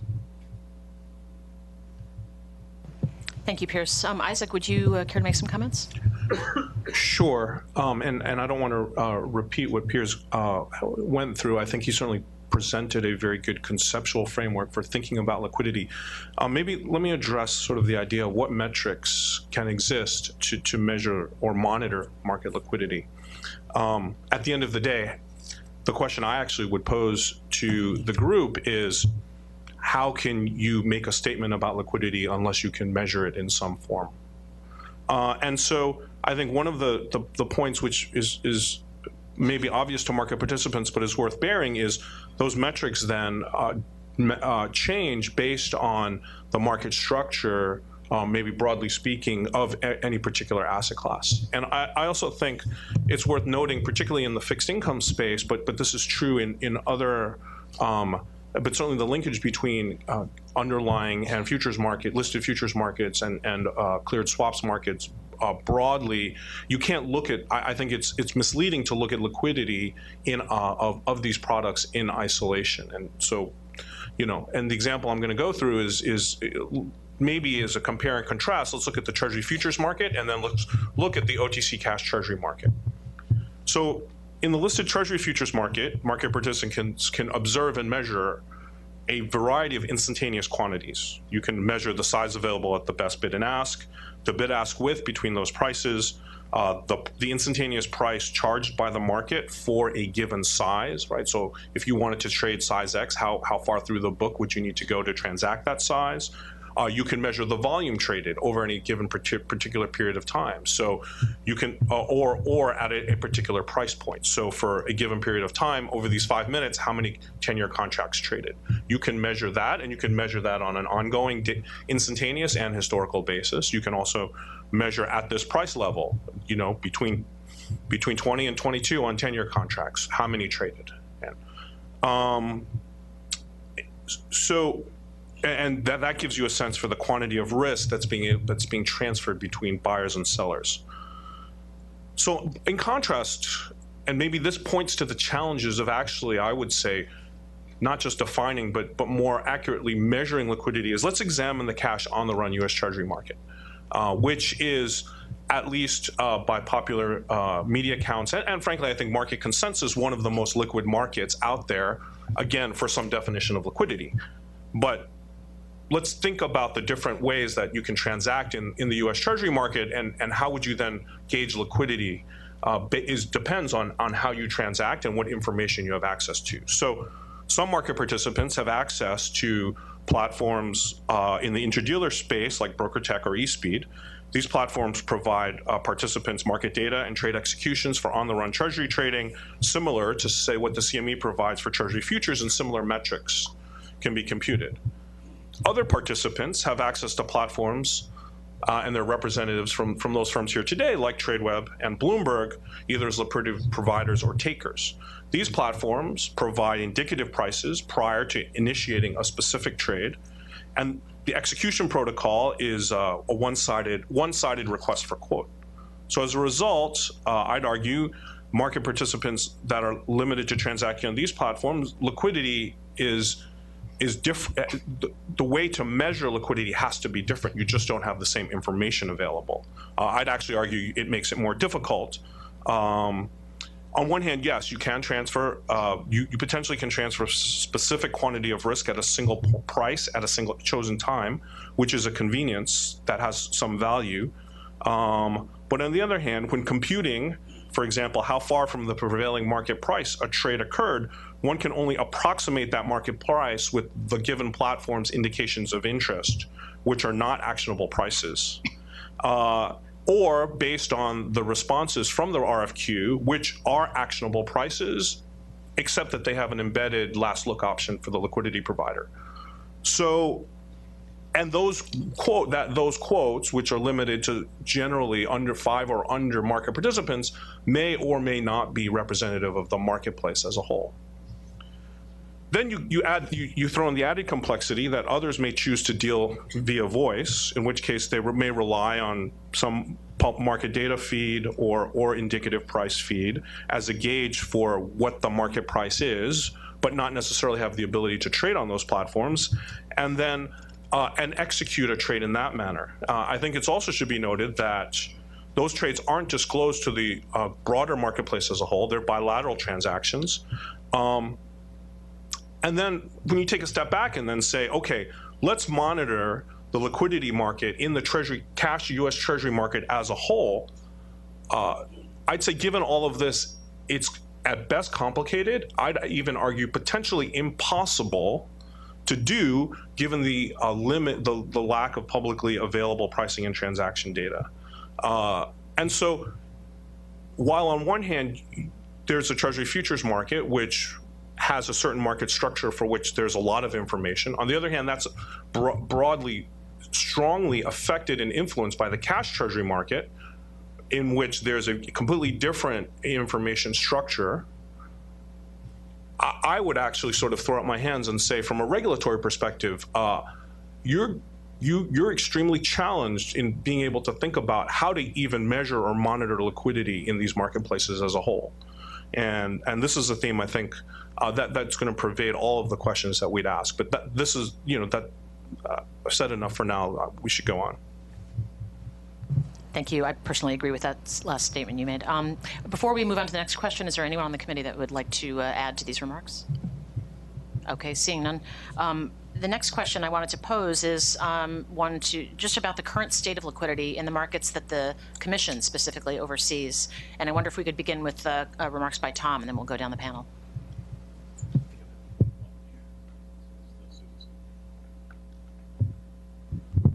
All right, there we go. I do, Susan, as well, I think I would like to add in terms of the, also in just the construct of liquidity, I think it's very important to note that, that there's also from a plumbing perspective, when we think about the infrastructure, also on clearance and settlement as well, and the financing markets. And I think as we proceed in this discussion, I think we're going to see some pretty meaningful lines drawn between the effectiveness of clearance, settlement, central clearing, and the financing markets in these collateral markets as they feed upward through the assets into the cash and derivatives market. So, one thing we would note as an element of liquidity, I think it's very relevant to bring this up. I think we could draw on the example of the agency mortgage-backed market several years ago, where there was certainly a perception of liquidity if you just looked at price. But with the amount of settlement fails that we were seeing, it clearly was just an exchange of price for systemic credit risk or counterparty exposures.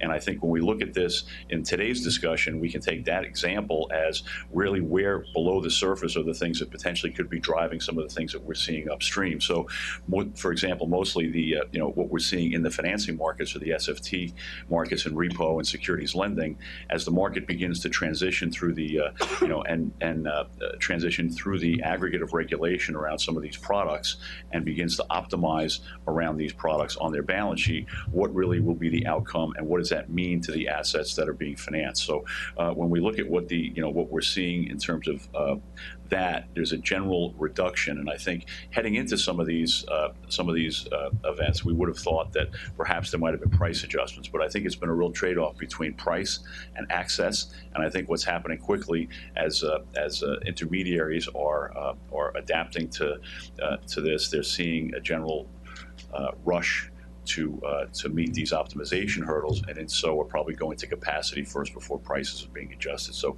that's what we would call out. But definitely, as we think about liquidity as a measure, clearance, settlement, financing, and central clearing are very, very relevant points. Thank you. Pierce, any comments on this? Yeah,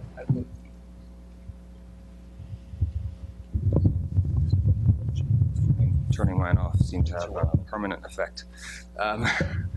So in terms of the current state of liquidity, I Tom's points are very relevant. I think there are some examples that we've seen in the marketplace recently where, for example, in the aftermath of the Swiss devaluation, that we saw a number of clients reduce their risk-taking appetite across multiple assets rather than just in the FX space. And there was certainly model recalibration at that point. I do think it's important, as I mentioned earlier, to emphasize that we have seen probably what I'd call a seminal shift in market views on the single pricing of the interest rate markets, with the broadening of the spread between CME's prices and interest rate swaps and LCH's prices and interest rate swaps. And we need to really think about why that has happened. Pricing is a function of... Pierce, I'm sorry, if you can bring the mic a little closer. I think some are having trouble. Thank you. So pricing is a function of positions. It's also theoretically a function of margin costs, including the availability of cross-margining, and it's a function of clearing costs. So we see that we see all of those having an impact in the current differential of pricing at LCH and CME. So I think it is, as we're all learning, I think all the market makers present are learning about the costs of dislocations like the one that we've seen rise in the past couple of weeks. And I think another element is really to focus on the macroeconomic differences versus the what I'd call the micro differences. So we have, in the macro sense, an improvement in credit market quality, which has driven spreads to lows. We have a zero interest rate, which has driven the absolute market cost of financing to lows, and we have supply. Those are all macro circumstances that are unique, or certainly relatively unique to the current market, to the current state of markets. From a micro perspective, I'd say the interest rates in CDS markets are still in evolution. Traders are still learning how to cope with these differential prices, and that means that there will be temporary dislocations as people try and figure out the actual funding costs and whether there is an exit strategy for an existing position at a clearinghouse, and whether they can add new risk in a somewhat insulated fashion. I would say a final point is that the capital methodology, which Tom has alluded to, doesn't materially differentiate at this point between bilateral and cleared activity. So the cost of clearing has increased materially against the baseline forecast that we had in the industry in 2009 and 2010. So clearing access is becoming more expensive, and balance sheets, as Tom mentioned, are being rationed prior to the price behavior actually functioning. So I think the important thing to start trying to discuss in the context of this meeting is not just the current state of liquidity, but knowing that these constraints exist. What's the future state of liquidity, and what is the state of liquidity in a potential stress event, both a macro stress event from interest rates moving, as well as micro stress events from clearing members and others exiting the marketplace.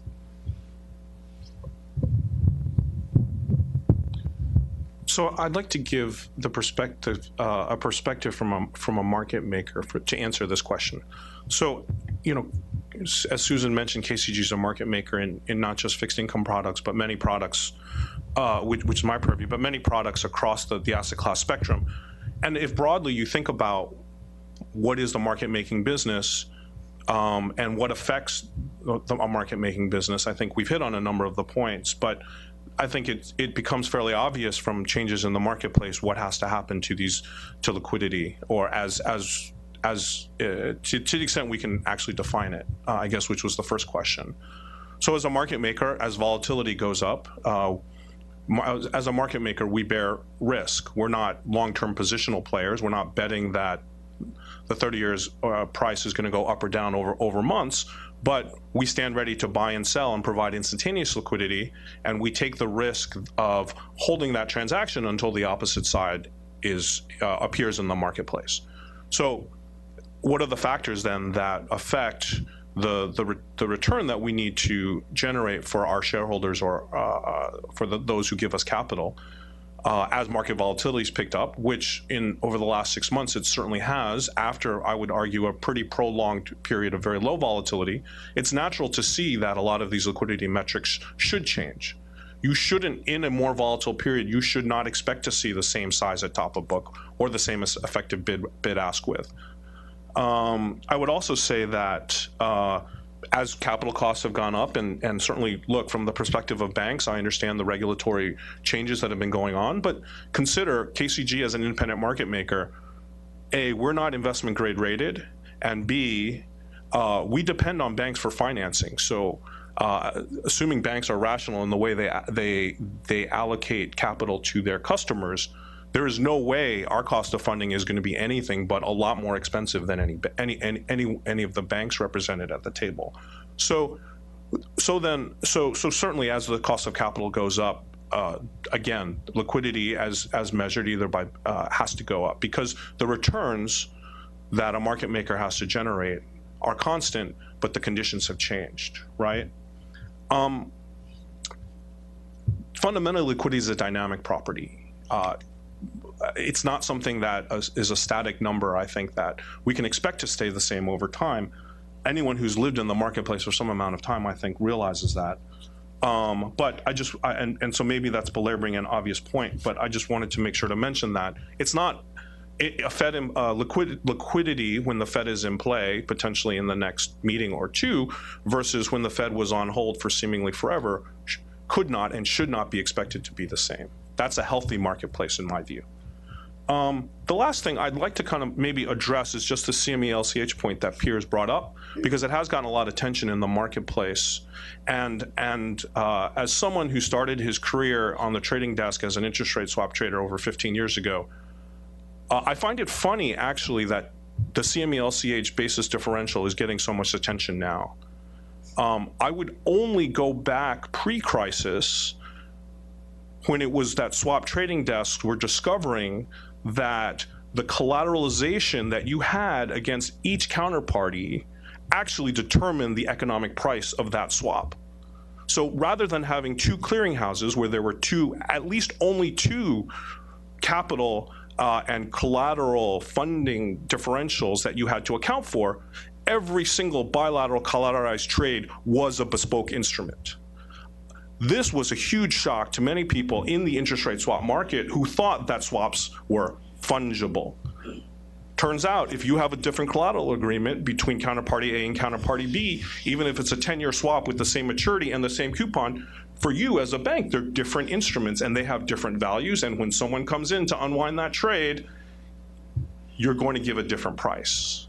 So I'd actually argue the CME LCH differential, even though it does illustrate important point that the market needs to recognize and introduce, frankly, is an improvement over the situation that existed pre-central clearing, before the crisis, when actually, for people who really understood what was going on in the interest rate swap market, every trade with every counterparty was a bespoke instrument. And so I think we've actually moved a long way and moved the market in a very positive way forward since then. Isaac, we certainly agree with that. We think that this has actually brought to the table an issue that has always been there, but has manifested itself in meaningful enough size now to get market participants to actually look at the cost of collateral, make those determinations at the point of execution. And I think what we have seen is this has actually certainly created a general sense of good hygiene around these practices that didn't exist across many, many bilateral counterparties. So the fact that these imbalances are there and there's a cost factor to depending on where you determined to clear or where your clients determined to clear, we think is actually, we agree with you, is actually something good to bring that to the surface. The impact of that potentially will find its way into pricing, and that's probably quite appropriate as you've mentioned. So I think the idea that because of the general nature and the size and scope of that collateral mismatch has brought real focus to an issue, it's not a new issue.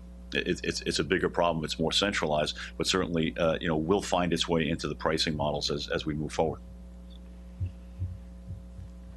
Thank you. That's really interesting. And I think maybe we can open it up to the committee now. I mean, I guess, this kind of brings us to the issue of explainable versus less explainable sources of liquidity. And I think, one challenge we have as regulators is to understand the difference and to kind of know what we're seeing when we see it. So I'd be really interested in any comments or thoughts that others would like to bring, as well as the panelists. I think we have Rana. Thank you, Susan.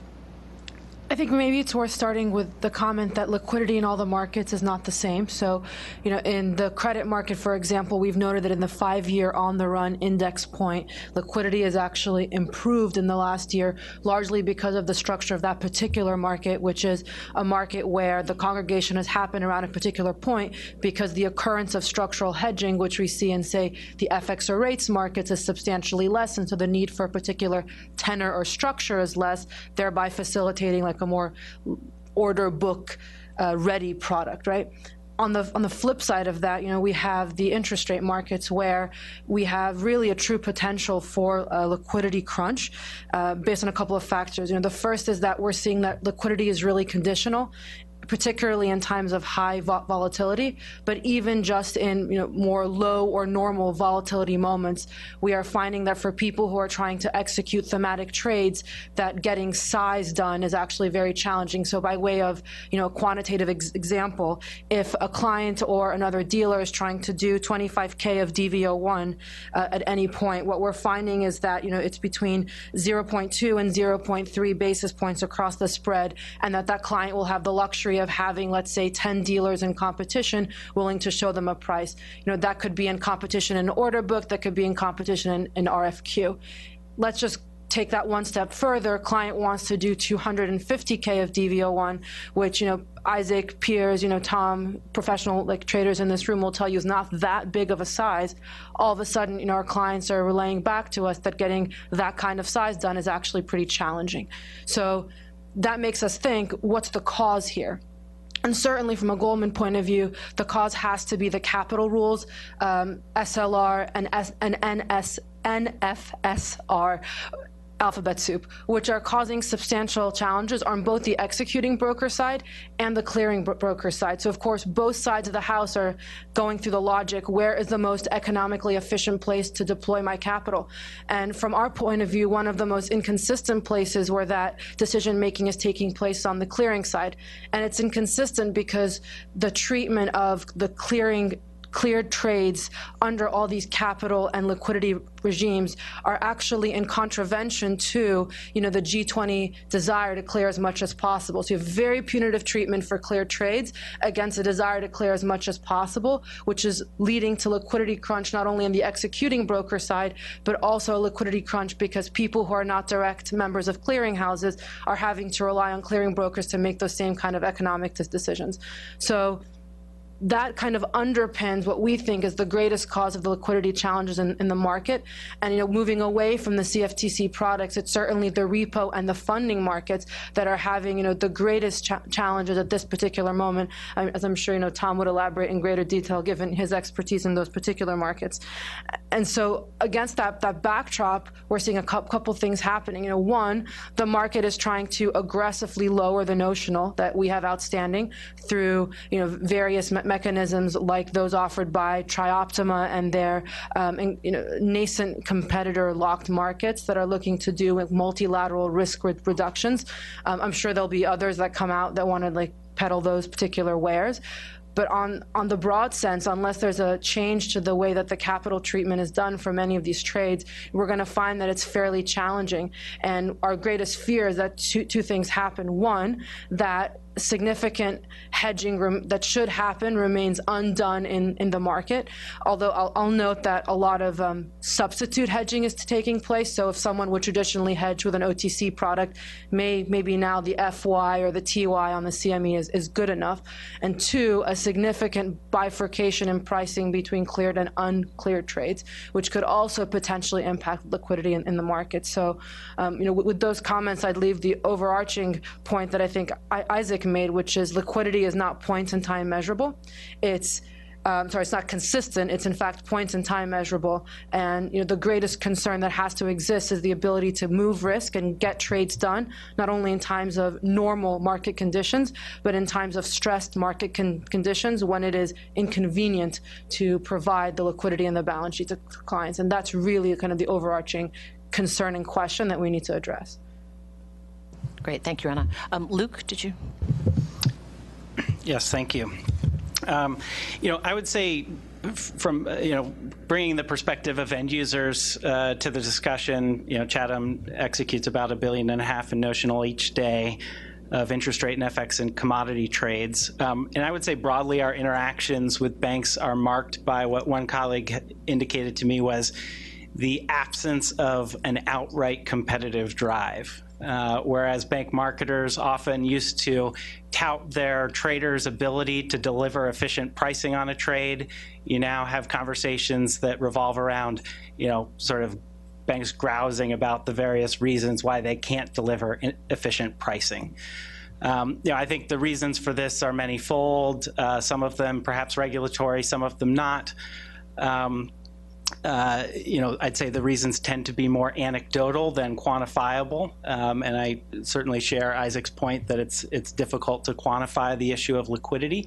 But certainly I think regulatory issues do play a role. The cost of doing business for banks has increased not just as a function of capital requirements, but also as a function of things like KYC and pre-trade documentation, those sorts of things. Now, if you're a large corporate, for example, that has established trading lines where you do that process once and don't have to do it again, it's very easy to repetitively transact.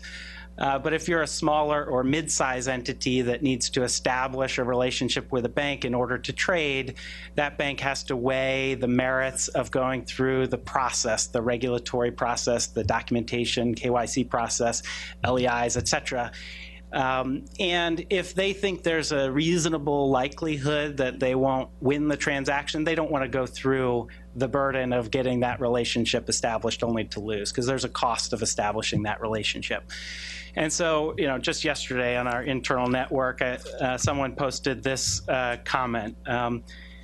Quote, just spoke with such and such a bank. They are no longer bidding on caps and other options when they aren't the lender on the underlying loan being hedged.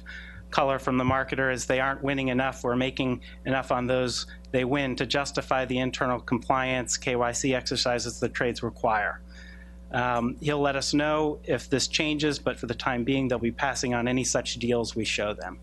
So this is, fundamental. I think it's difficult to measure liquidity, but I think we know that it's not going to be there if the number of participants willing to quote prices decreases, particularly in times where markets are more volatile or stressed. The absence of a robust pool of counterparties will certainly adversely affect pricing outcomes for end users. So I would say, certainly for small and mid-sized end users, these are issues. They're, again, anecdotal, not, it's hard to put numbers to them. And that tends to, the uncleared market is one realm where we're experiencing that. I would also, sort of jump into the discussion on cleared U.S. interest rate swaps. We also work with financial end users who are clearing their swaps. The CME LCH basis, the impact of that for an end user is that to transact a cleared USD interest rate swap, a 10-year swap would cost about 2 basis points more today as a result of that basis if it's cleared at CME instead of LCH. And that's a very substantial cost. It's a cost only for those who are subject to the clearing mandate and are clearing their transactions. And it's arguable whether or not the cost is necessary for all participants within the clear, who have to clear, whether it's necessary that cost should be borne.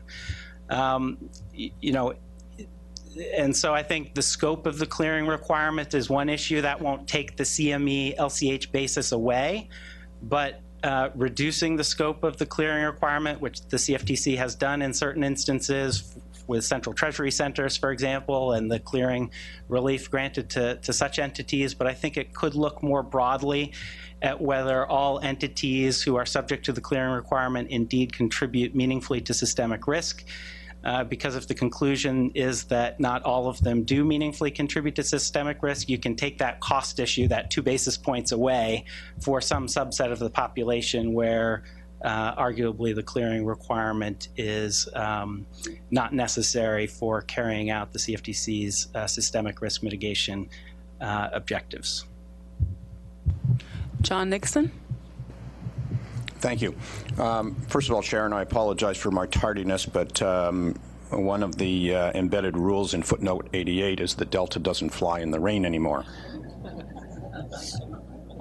I'd like to make two comments, actually. The first comment I would agree with, just make a comment with what Isaac and Rana said. You know, there's no doubt that liquidity is episodic in every single market. Whether it is 1995, 2005, or 2015, you are not going to be able to come up with a single definition of what liquidity is in a marketplace. It changes every single second of the day. And so it is very hard to measure it, I think, from any quantitative perspective. But I would say one other thing, that prior to the financial crisis, I don't think that people recognized just how big the banks were in trading in the marketplace. I don't think people recognized, and I'm not saying this was a bad thing, it was probably a good thing, but they were a big part of the marketplace. I'm not sure we measured what that part of the marketplace was, but maybe it was 25, 30, I don't know what percentage it was, but it was a big part of the marketplace. And over the course of the last 5 or 6 years with the financial crisis and the changes that have come in place, and whether it's the cost of capital, or it's the rigor around regulatory, legal, and compliance, or whether it is the fact that you know, the Volcker rule is being implemented, or banks just do not want to take risk because they don't feel they're getting rewarded for it, you have removed a big part of the liquidity that was in the marketplace. When I say you, the market is less liquid than it was before because there is an absence of a major player that was there previously. If you have 5 men on your hockey team and you're playing against another 5 men and you take 2 guys off the ice and play 4-on-4, the game changes. It gets faster, it gets more unpredictable. And I think that we have to recognize that the marketplace that you live in today is not going to be as deep and liquid as the marketplace that we lived in before. And the main reason is the components and the ingredients that made that market liquid have gone. They've been changed. And the introduction of some market makers is very, very welcome, as Isaac has said, and others that are there. But they're not going to fill the void of what has been probably taken out of the marketplace. And therein will lie the problem when you have to have hedging done over the course of the next couple of years when markets move. It will be more difficult than it was before because there will be less people that will stand in there and take the other side of the trade. Bill Hill. Thank you. I can't really express the thoughts on market liquidity better than John just did, so I won't attempt to do that. Although Delta does fly in the rain, it just takes 12 hours to make a 2-hour flight. I can tell you that from last night. The area I'm most familiar with are really the ag markets, and all I can say is on a daily basis from how we're able to manage our risk, or how we manage risk for our producers or end-use customers, and also provide price discovery. I feel like the liquidity is there today in ag markets to really do that in a fairly good fashion. But we're becoming increasingly concerned about a number of rules and regulations that can affect the liquidity of individual markets. One of them is the issue of the FCM market, and I think Commissioner Giancarlo articulated very well. I read his remarks this morning. I couldn't have written it better than he did, so that's a big concern. We also have lots of unknowns on the position limits rule and some of the issues that FCMs are facing on capital regulation. So I think there's a lot of unknowns yet for the ag market that are yet to be seen. But I think today we have the price discovery and the ability to manage our risk on a fine basis at the moment. Now, is that going to change? It's yet to be seen. Andrew Lowe. So I want to comment on a theme that's been raised by a few of the panelists as well as the committee members, which is the fact that liquidity is hard and perhaps impossible to measure. So I want to first start by agreeing with Isaac Chang that you can't manage what you don't measure. And so it's absolutely of paramount importance to measure liquidity. But where I'll push back on his and other comments is the claim that you cannot measure it. I strongly disagree with that, and would be happy to volunteer the services of my students and colleagues at MIT. If you send us the data, we will come up with measures of liquidity for you. The reason that I think there's a bit of a misunderstanding about the nature of liquidity is because liquidity is not a single concept. Much like personal health. A person is healthy as a very vague statement, and it's because from the academic perspective, there are three qualities of liquidity that really make up the definition. A security is liquid if it can be traded quickly, if it can be traded in large size, and if it can be traded without moving prices. Those are the three characteristics that define liquidity: price, time, and size. That's it. And so the reason that you have different definitions for liquidity, or so it seems, is because different markets have different characteristics of price, time, and size. But it doesn't mean that it's hard to measure. It means that you have to use a three-dimensional object as opposed to a one-dimensional object. And it's paramount to use those three dimensions in different markets, because what we're seeing, I think, is a change in the ecosystem of the financial markets with respect to liquidity. And Rana pointed that out by observing that some markets are becoming more liquid because other markets are less liquid, and capital is flying from one to the other. So I want to first offer that we, I think, can measure liquidity if we're willing to be a little bit more expansive in how we think about it, and if we have the data to be able to apply to it, and that Tom's comment is absolutely correct, that liquidity changes over time and circumstances. It doesn't mean it's impossible to measure. It seems that we just have to do a little bit more work, and I think that there are a number of us in academia that'd be happy to help out. The second comment I want to make is about that ecosystem. I think that the characteristics of liquidity have changed. Part of it is intentional. The fact that capital requirements are higher, many would argue, is a feature, not a bug. However, there are some unintended consequences of the change in the ecosystem. And we've already heard some comments about how the sell side has changed thanks to Volcker, and the fact that now we no longer have designated market makers. But I think a more important confluence of events is the combination of technology and how it's interacted with participants in the marketplace. It's true that we now have a larger proportion of counterparties that are trading as so-called fair weather friends. They can pull liquidity at a moment's notice. But part of the reason that that happens is because we've got technology that really has facilitated the ability to be able to move liquidity around much more rapidly. And just like we have the flash crash and now multiple flash crashes in different markets, that's a symptom of this fact that we can move liquidity at a moment's notice. So I think that it's important for us to study the entire ecosystem, to try to understand not only how to measure liquidity, but who the participants are in the marketplace, and what their incentives are for providing liquidity, and how quickly they can withdraw it before we can understand whether or not liquidity is something that can be managed, and what the appropriate remedies are for dealing with the regulatory oversight. Thanks. I just following up on the point of the need and the importance of measuring liquidity. I mean, for those of you who do think about metrics of market liquidity in the markets that you're active in, I mean, I think it would be helpful for us to hear a little bit more about just the fact pattern on the ground right now in terms of, where is liquidity maybe decreasing from recent past, increasing, how you see linkages between different segments of the markets. So I think I'd particularly welcome any comments on that, because I think that's a question that we have, and it's very difficult, not as a practitioner, to see exactly what's happening. I'm sorry, my name is Agenda for today, because I don't have a name card. That was my joke. I didn't have a Delta one. I don't think before I answer your question very directly, I think I want to make a subtle point on two perspectives.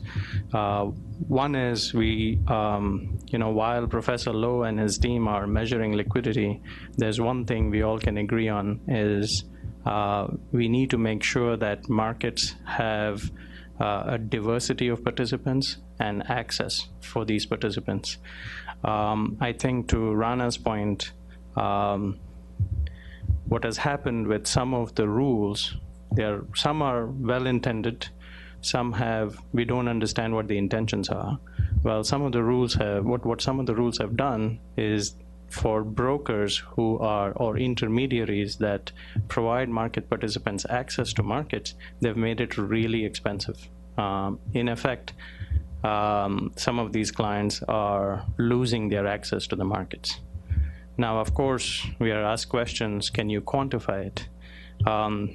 There is news out there. There are changes in prices, one. There are institutions that have rejected about 100 odd hedge funds from accessing markets. That's another anecdotal evidence. Of course, I think as a group, we could work and we could give you a list of market participants who have rejected access.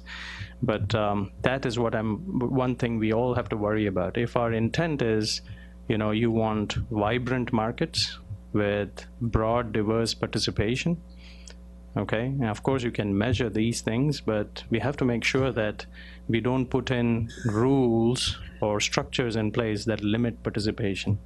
And we feel that some of the leverage ratio rules and the way it is applied for client clearing really impacts that.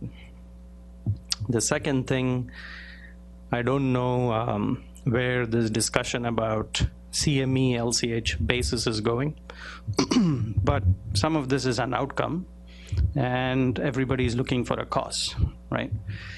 And we don't know what the cause is. We've been told in some of our discussions that there is a general imbalance in clearing between payers and pay fixed and receive fixed players. So issuers of debt are natural receivers of fixed rates. And one of the theory goes that since these participants do not have to participate in clearing, it creates it creates a bifurcated market, a cleared market and an uncleared market. I don't know if that is the cause of this, but one thing that I want to speak to is essentially this. Client choice is of paramount importance, okay? And it has led to transformation in this market. As Isaac pointed out, it is a much better place than it was in 2008. Even in the clearing world, things have transformed. Real-time clearing is in place. Anonymity of executing counterparties to clearing members is in place. Netting, compression or coupon blending, and transparency in the market. So all these are good things. So I don't think this should be a reason to start discussing whether client choice is the problem. So important for us to note that the basis is just an outcome. It's important to understand where it's coming from. I don't have all the answers, but it's good to look at it. Now, answering your question directly, I'm sorry I'm taking such a long time. As far as liquid central limit order books are concerned, there are things that Isaac mentioned that are measures. You have depth, size, and prices. You can see all of them. If you look at all the three dimensions that Professor Lowe pointed out, time, size, and price, you can see that very transparently in the market in real time. That is basically what is attracting a lot of market participants. I think you have similar structures in non-central limit order book markets. We are not suggesting that the same structure applies to everything, but the problem with measuring the impact is the question you're asking. The problem is some of these impacts have taken several years to play out. So you have to go back in time and see what the implications are, the changes and trends are. It's very difficult to look on a real-time basis and come up with this is the impact to liquidity and this is the cause. Kristen Walters. Thanks. So just thinking about liquidity, so certainly we've seen the nature of liquidity change over time. I don't think that we've experienced as an asset manager significant changes in our ability to access markets, but certainly the way that we do it has changed. So in the context, while bid-offer spreads may not have changed as materially as we would have expected. We do have to transact in smaller lot sizes, and there are pockets of illiquidity, and certainly vol, which is more difficult to measure, is a significant issue. We've adapted our trading infrastructure and process to address this, and it works largely well. But I think it's very important to talk about capacity. From our perspective, I think we think of capacity as being more of an issue than liquidity. So Andrew talked about kind of the price, time, and size factors allowing you to measure liquidity, and that's true. And we use, we've developed transaction cost models, as have others, to use that information to determine market impact of trading, size that we can move, days to liquidate, and so on and so forth. And those measures work very well in what we've called in previous sessions kind of peacetime or normal markets. What happens is they don't work very well at all when the market is highly illiquid. So, and at those times, capacity becomes a very major, and I think from my humble perspective, difficult thing to monitor. So when markets are no longer liquid and they're very illiquid, capacity is something that is very difficult to quantitatively measure. So Andrew, certainly if you have any ideas on that, we would welcome it. The other place where I think we see capacity as an issue, and we talked about this in the inaugural discussion we had about CCP risk. So absolutely, there has been an impact on clearing members and FCMs from a capacity perspective of increased regulatory limits on liquidity, leverage, RWAs, and that impact is very real. I think Emily talked about the difficulty of a clearing member stepping in to support another clearing member in the instance of a default. Similarly, I think we believe there are similar issues around concentration of FCMs and the impact on liquidity.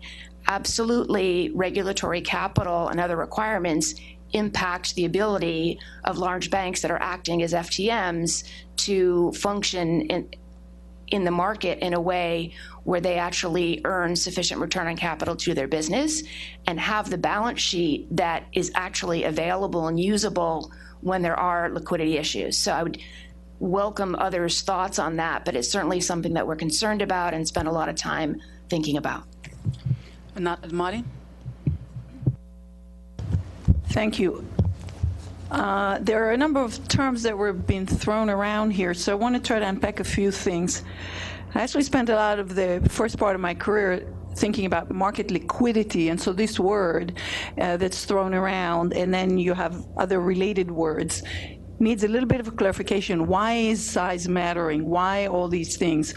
Well, the treasury market's very different than other markets because there's more uncertainty about the value, potentially about a counterparty. There's more potential for differences in beliefs, and stress time means that people might get nervous about some asset or some counterparty, and things change because there's different information, and so counterparties are not willing to not agreeing quite on what the thing is worth, or having their own funding problems or some kind of credit crunch. So there are many reasons why liquidity might evaporate in a market, and they go to some level underneath, some exogenous sudden thing. They have an economic meaning. So liquidity is something that everybody loves to have, but you have to think about what it must be at a given time, what it is, and it is what it may have to be. Now, so that's a little bit about market liquidity, and there's more there to discuss. Then you get to the point of liquidity requirements, and there, I'm not a big fan of those requirements. There are a lot of assumptions that are made, and they're quite restrictive and costly. And so I can see that they would potentially distort what can happen in markets. But one of the things that is definitely wrong in this discussion is that anything to do with leverage, which is something that I've focused on my research on the last 6 or 7 years, and actually beyond, which has to do with capital, that any of that interferes with liquidity at all.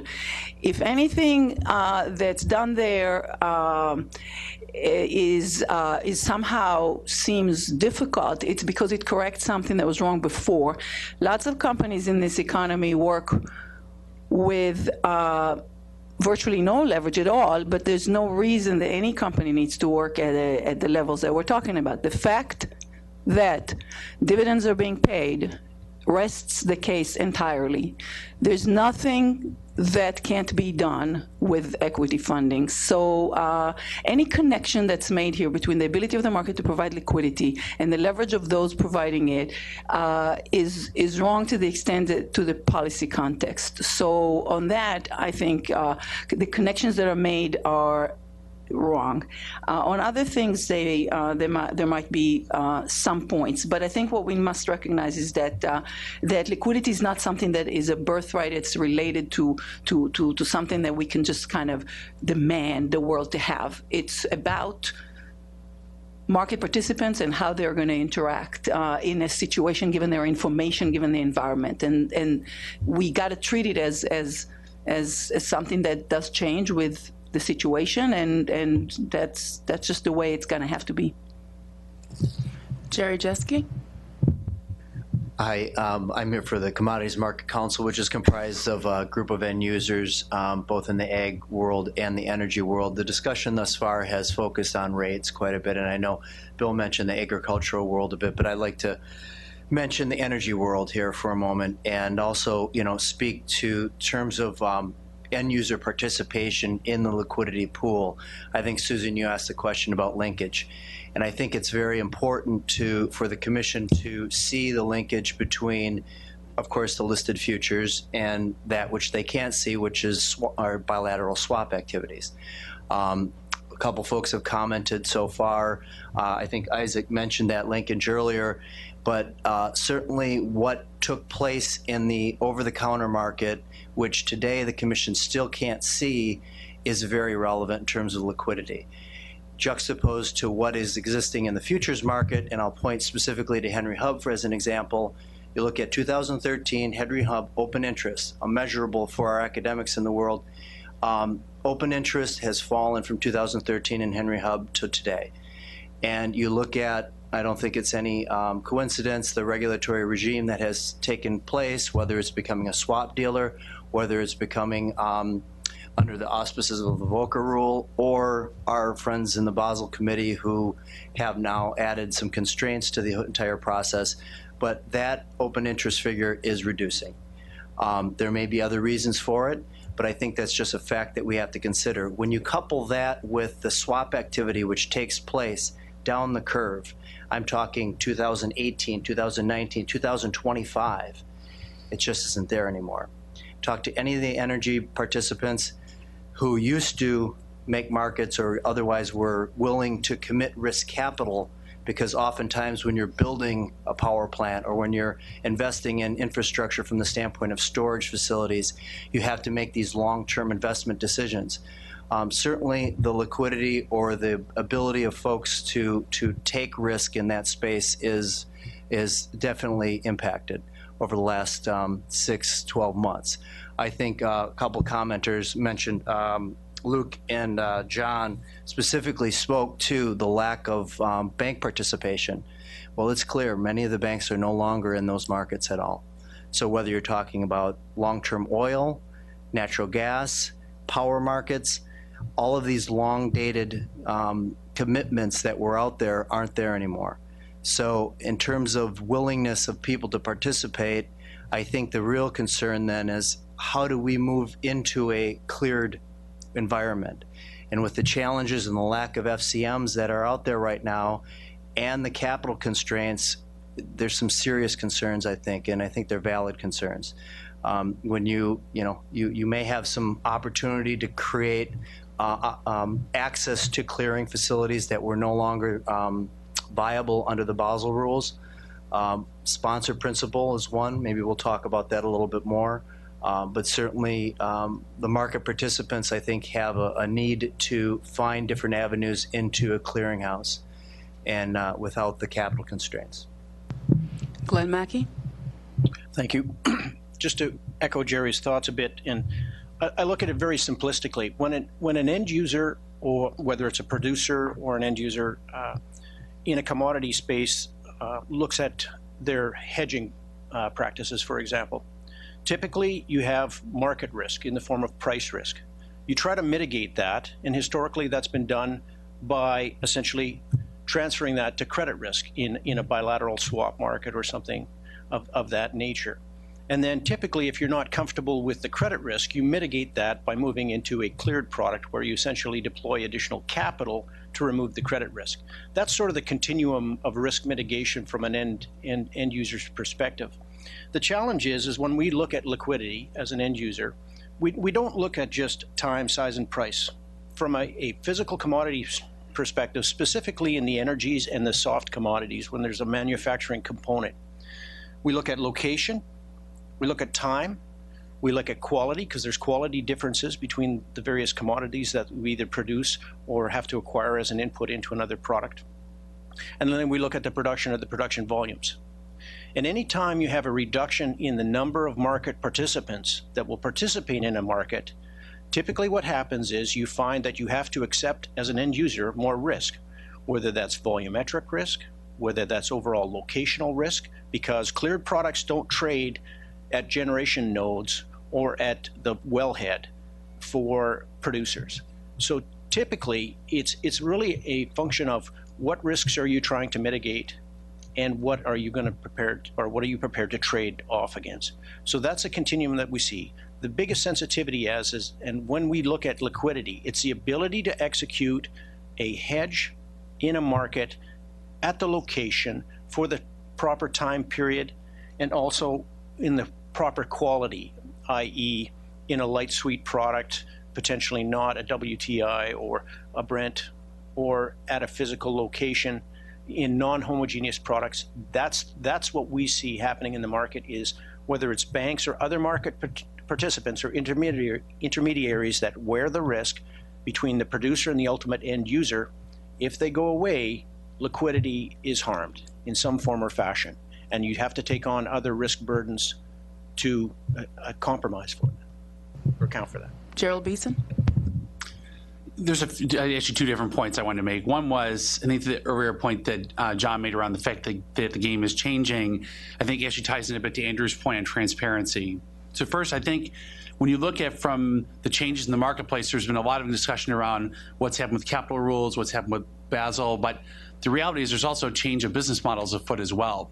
So when you look at in terms of the different divisions within the banks, they're going through this change from what was previously a voice brokered market. You're removing a level of opacity, spreads are compressing, and you have the cost structures that are involved with those as well. If there's another component of rationalization of balance sheet that's made available on the back of looking at that, your return on equity. And so ultimately you've got this seismic shift, I think, happening within the banking community.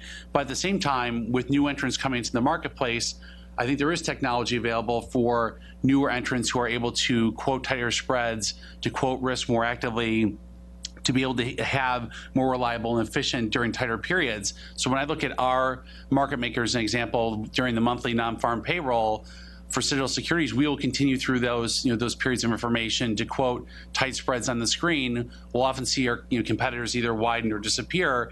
And some may argue it's because of a changing market dynamic. I would argue, to Andrew's point, it's actually just that what used to be a more opaque happening in the marketplace now just happens on the screens now. And so ultimately, I don't think you can just draw necessarily a correlation of that. There's the transparency is causing different change in the marketplace. It's ultimately just bringing light to something that was likely a historical practice in the past. The other point, I think, is that from a participant's perspective, we've talked a lot about liquidity in terms of what's happening. I would argue liquidity still is significantly fragmented today. And so ultimately you have the dealer to customer community, which largely operates in the same way it did before, just an electronic platform. So you still have in terms of multiple dealers to customers done through either Bloomberg or TradeWeb on an RFQ, and you still then, removed from that, have the dealer to dealer community, such that the two pools of liquidity aren't necessarily interacting with one another. And if the rules are designed to be able to have this open access, ultimately, I think that seeing more users have the ability to be in the anonymous central limit order books or to be more involved in terms of trading across a broader spectrum of these pools, that will ultimately, I think, give us a better measure as to actually what, how liquidity can be measured in the marketplace. I think that with the current structure, it'd be difficult to just say what is liquidity like when you don't have a true exchange of liquidity between all participants in the marketplace. Marcus Stanley. Thank you. I feel like it's always my role at these kind of events to wave the bloody shirt of the financial crisis. But since no one has done it, and it is in fact the reason and the motivation behind these new rules we're making, I'm going to do it here. Over the period prior to the financial crisis, we saw a period of very rapidly declining transaction costs and very rapidly increasing volumes. Someone mentioned vibrant markets. Markets could not have been more vibrant than they were over the period just prior to the financial crisis. Now, this market vibrancy did not pay off in economic growth, or did not pay off in economic growth or investment, even in the years immediately before the financial crisis. And of course, it resulted in a cataclysmic financial crisis that was marked by the very rapid disappearance of liquidity that people had thought was durable but was revealed as fragile. Why was it revealed as fragile? Because market makers were over-leveraged and overexposed, and so they were crippled in their response to pricing changes and their ability to get into the markets and respond when markets were dislocated. And in fact, they had to contribute to market dislocation by selling rapidly in order to pay back and respond to the leverage pressures they were under. And these participants were frequently major banks, and because they were major banks, their effective failure had disastrous effects on our broader economy. And this is the pattern of financial crises. Financial crises historically are not linked to moderately higher trading costs or additional inconveniences for some additional inconveniences for market practitioners in normal times. They're linked to over-leverage, to excessive leverage by key market intermediaries, and they're linked to fundamental issues with fundamentals. So a number of participants actually have pointed, we just heard from Citadel and I think Isaac before, that some of the things that we're seeing now are the surfacing of risks that were hidden before the crisis, that the regulations are now sort of forcing people to deal with in a more explicit manner. And I think that is going to lead to changes. It is going to lead to changes in market patterns, but I think it's healthy. A couple of other quick points. People have talked about the capital costs associated with clearing. I think that's a little ironic given that our committee is so focused on the risks to clearinghouses. A very significant amount, the bulk of the loss absorbency for clearinghouses is always going to have to come from clearing members. The only alternative is that it comes from client customers or it comes from the public. So I think that to the degree that capital costs associated with clearing are about improving the durability and loss absorbency for clearinghouses, I think that too can be healthy, although we do need to look at coordination of those costs. Another point, I think we're seeing an unfortunate sort of conflation here between the debate over electronic trading and the debate over bank capitalization and regulation of the big bank dealers. We're being presented with what I think is a false choice between the excessively leveraged over-the-counter intermediaries that we saw before the crisis and some kind of electronic trading Wild West that we're being presented with as potential evolution of these current markets. I think regulators have got to be able to respond to the problems revealed in the last crisis and regulate around new emerging issues that may be coming from electronic trading and computer technology at the same time. Susan O'Flynn. Whoops, thank you. I just want to tie back to what we've observed, especially in the dollar rates market and the CME LCH imbalance. And I think I want to tie it back to liquidity and capacity are effectively, I think, absolutely, they're partners, because ultimately a dealer wants to create as much capacity to continue transacting with clients. And that capacity will come from, creating resource efficiencies by how you execute your business. Clearing is obviously key to that. And obviously, since the mandate, we've seen, the growth in clearing and, prime example being, the dollar rates, fixed float situation that we've seen, evolve between CME and LCH. Now, the costs of obviously, clearing are obviously different at two different CCPs, and it comes back to, Isaac, what you said at the very beginning. There is a different kind of, price for each CCP, but historically that has probably not been, passed on by the dealers to their clients or correctly assessed. So I think what you're seeing now with the emergence of the basis is reflecting how dealers are going to create more capacity to continue to be able to trade with clients. And I think as well, the market has its own way of evolving, because we've seen the switch market evolve to effectively be able to manage, and be able to understand what those margin costs are. And, I think the market has a way of creating liquidity in another product. And we've seen the liquidity in that product evolve materially in the last couple of months. And I think that's, an interesting thing to observe. We've also seen that clients are now looking to clear at, at alternative CCPs. So, I think it just means a shift of liquidity maybe from one CCP to another, or change the price of executing swaps, because there is a real liquidity price to the institutions who are on the other side of that trade. Emily Portney. Rana Yared.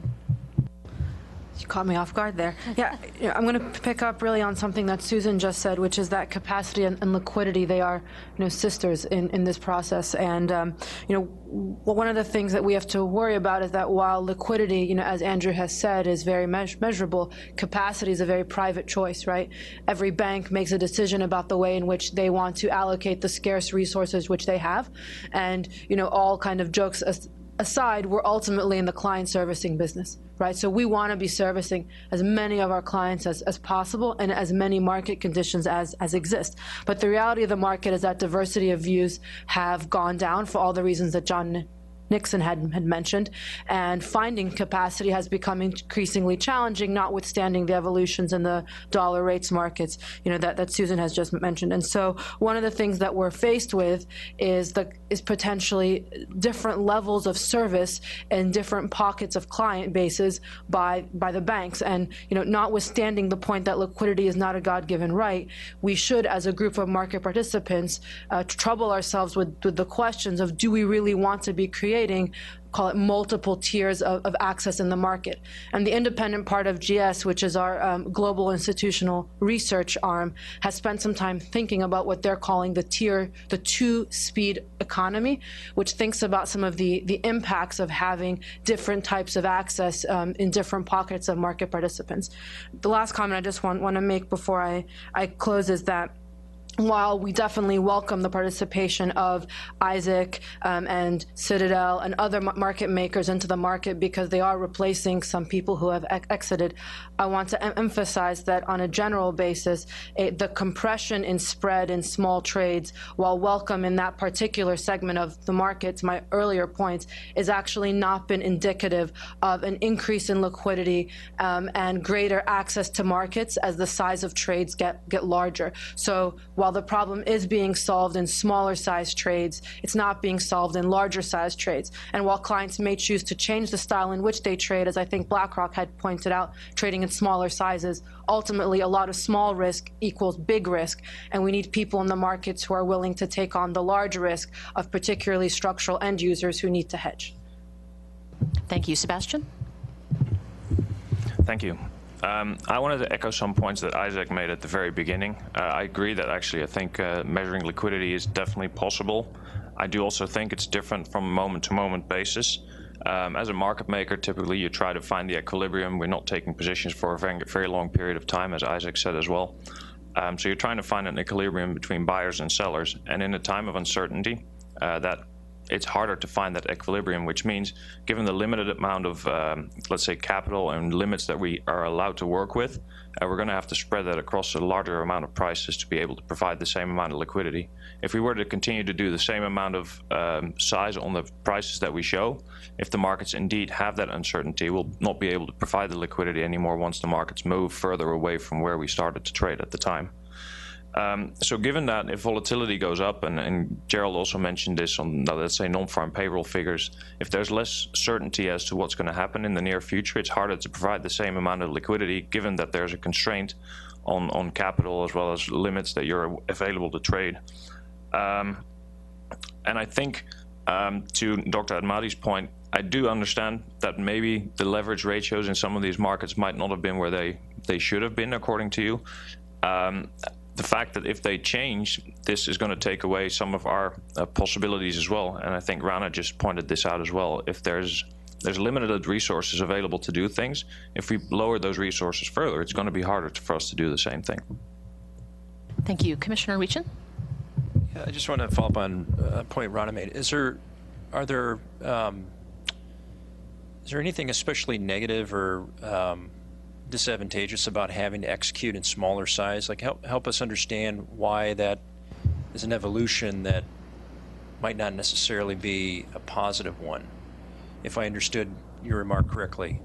Sure. So I think my remark was that it's not prima facie a positive one. In certain cases, it can be. In other cases, it cannot be. So some of the cases where our clients have observed to us that is a disadvantageous moment would be in places where execution costs are charged by numbers of times which you execute. So let's say like you have to execute 100 times to get what you would have done one-off. You're not only paying the bid ask, but then you're paying the execution charge every time. In that kind of a market, it could be disadvantageous. It could also be disadvantageous in a market where the client wishes to transact in large size because they are not actually managers of, let's call them, active moving markets. So they want the peace of mind of, I've executed once, dealer, market maker, whoever has taken that risk off of my hands, and now they're the professional risk manager who's going to manage the market moving because non-farm payrolls happened, et cetera. So for people who aren't professional risk managers, being forced into a situation where they have to deal with the friction or the slippage as they dice up their order could be very negative for them. So again, it depends on the market participant, but we shouldn't rely on being able to chop up the order as a prima facie better way to transact, because again, every client transacts and has set themselves up in a different way. Thank you. I think we're going to do one more question on this. I'd like to give Dennis an opportunity to speak, and then I'd like to try to move to the next question. So my apologies to those with their tents up, but maybe you can get in on the next round. Thank you. I just might give the perspective from LCH on the liquidity, because we have about 150 billion US dollars equivalent of margin that we have to place because people give us margin. And we operate under the EMIR regulations and the CFTC regulations. But in particular, the EMIR regulation says that no more than 5% of that number can be invested unsecured. So that means, what do we do with the other 95%? So that forces us to be a large repo player in the market. And we have found as well that the capacity for repo transactions is getting less and less. Obviously, this has been a theme that's reverberated around this table, but we feel it firsthand. The other part of this is that for client margins that come into us, they have to come back every day. The cash has to come back every day. There's a 1 day on it. So that puts further, if you like, pressure on our repo capacity within the market. And as we all know, the regulations are pretty punitive now in terms of liquidity ratios and liquidity capacity, so that's drying up. So what we've seen is pressure now coming from end user clients to become members or to try and access clearinghouses directly. And that's created a few challenges. Because for one, you have the credit challenge that was mentioned earlier, because maybe not all of these people are prime, and that creates an issue of introducing subprime risk into the clearinghouse, which is not optimal. The second one, I think, is a deeper one, which many of these players and many of these end users are not allowed to mutualize their risk. Now, as we know, the clearinghouse works on mutualized risks, which throws off a certain cash balance, which is used to manage the liquidity. Should you then allow people to take advantage of that mutualized liquidity, if they're not actually mutualizing the risk. That's a conundrum that we have to face. And the third biggest challenge, I think, is that there are certain sectors which are typically one-directional. For example, insurance companies, where the clearing model doesn't really work that well because they have, if you were to put them in clearing just as they stand, they would have massive IM calls because they're not hedging, they're just straight IM risk. So we haven't really figured this out yet, but there's a lot of challenges to allowing the end users to operate and to try and compensate for the drying up of capacity that we're seeing. Okay, thank you. Just in the interest of time, I'd like to try to get to our next question, which was about the impact, how market participants are responding to the changes that we've seen so far. And I think any comments on implications for market functioning and market risk would be of great interest to us. Anyone? Isaac, do you want to take that? Sure. First, I'd actually like to thank Professor Lowe for clarifying my comments. I hope perhaps it wasn't clear. My thrust wasn't that we shouldn't be trying to measure liquidity. I think absolutely we should. The point I was trying to make in the opening comment that I make was that we don't have the data today to be able to accurately do that. I'd actually, and I'm jumping the gun a little bit towards the questions toward the end of your end of the list, but I can see how engaged and how many questions come up. So I'm gonna run the risk of jumping the gun slightly and saying one of the things the Commission should be focused on is increasing the level of market data, both on a pre and post-trade transparency basis, so that we can do things like accurately measure and monitor liquidity. Maybe because I'm DC, but this analogy came to me, but echoing some of the thoughts that some maybe has come up already, liquidity does not sit alongside life, liberty, and the pursuit of happiness in the Declaration of Independence, right? Liquidity is, at the end of the day, liquidity provision is a service which needs to earn an economic rate of return. And as a market maker, you know, it's obvious to us, but sometimes when you talk about, or when you hear discussions about liquidity in the marketplace, it sounds like almost as though it's somewhat of a public good. And you know, there's an economic rationale. Say maybe it's a public good, and then it should be just subsidized by the government. And I'm not recommending that route at all, but that's what economic theory would say if it was a public good. I think it's worth seeing that. It's worth kind of pointing out that. Liquidity, we need to understand what it is and isn't, and what behavior can change and what can't change, maybe to kind of get to your point of your question. And this comment hasn't come up, but has come up a lot in the press. There's probably a Bloomberg story every other day about the oncoming onslaught of fixed income selling that's going to happen once the Fed starts to raise rates. And certainly I don't underestimate the capacity issues, the size of issuance in the fixed income market, the shrinkage in dealer balance sheets, the size in asset managers, assets under management. That's all out there, and I think pretty public information. My point is, though, that no amount of liquidity provision, no liquidity provider who's economically rational is going to stand there and provide continuous liquidity in the face of new information which changes the fair value of an asset. And I think that needs to be recognized, right? If, for example, the market prices that the Fed is not going to hike in September, and then all of a sudden new information comes out which leads the market to believe the Fed is going to hike 200 basis points in September, no amount of liquidity. I can tell you, I sat pre-crisis on a bank desk.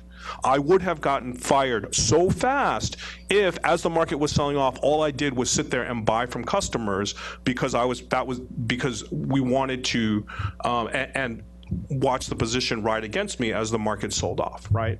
In the face of new information, markets reprice. You can't avoid that. That's trading. Losing money in that situation is not no liquidity, it's you had a bad trade on. I don't know how else to put it. I don't want people to think liquidity is a panacea that or that banks, or frankly even, and having had spent time on a market making desk at a bank, even pre-crisis, that that would have changed, right? The role of a market maker is not to stand in the way of a one-way freight train where you know where it's going. Your job is to make a market around where you think the fair value of the asset is, and that changes as new information comes in the marketplace. So I just wanted to get that out there because I don't know. I feel like sometimes I hear some of the comments and it feels like liquidity is this magical thing that's going to keep everyone from losing money. Well, I've never traded in a market where that's the case. I would just say, I think in terms, we are seeing changes in market behavior. I think we're in a transition period in the market structure, clearly, right? You had the pre-crisis, most liquidity in the over-the-counter FIC markets were provided by a small number of highly concentrated, systemically important institutions. Most of the post-crisis reforms have been focused about reducing leverage in the system and reducing the systemic risk at the end of the day to the taxpayer. I mean, put simply, you could argue, I think correctly, that the liquidity that was observed pre-crisis was subsidized by the taxpayer.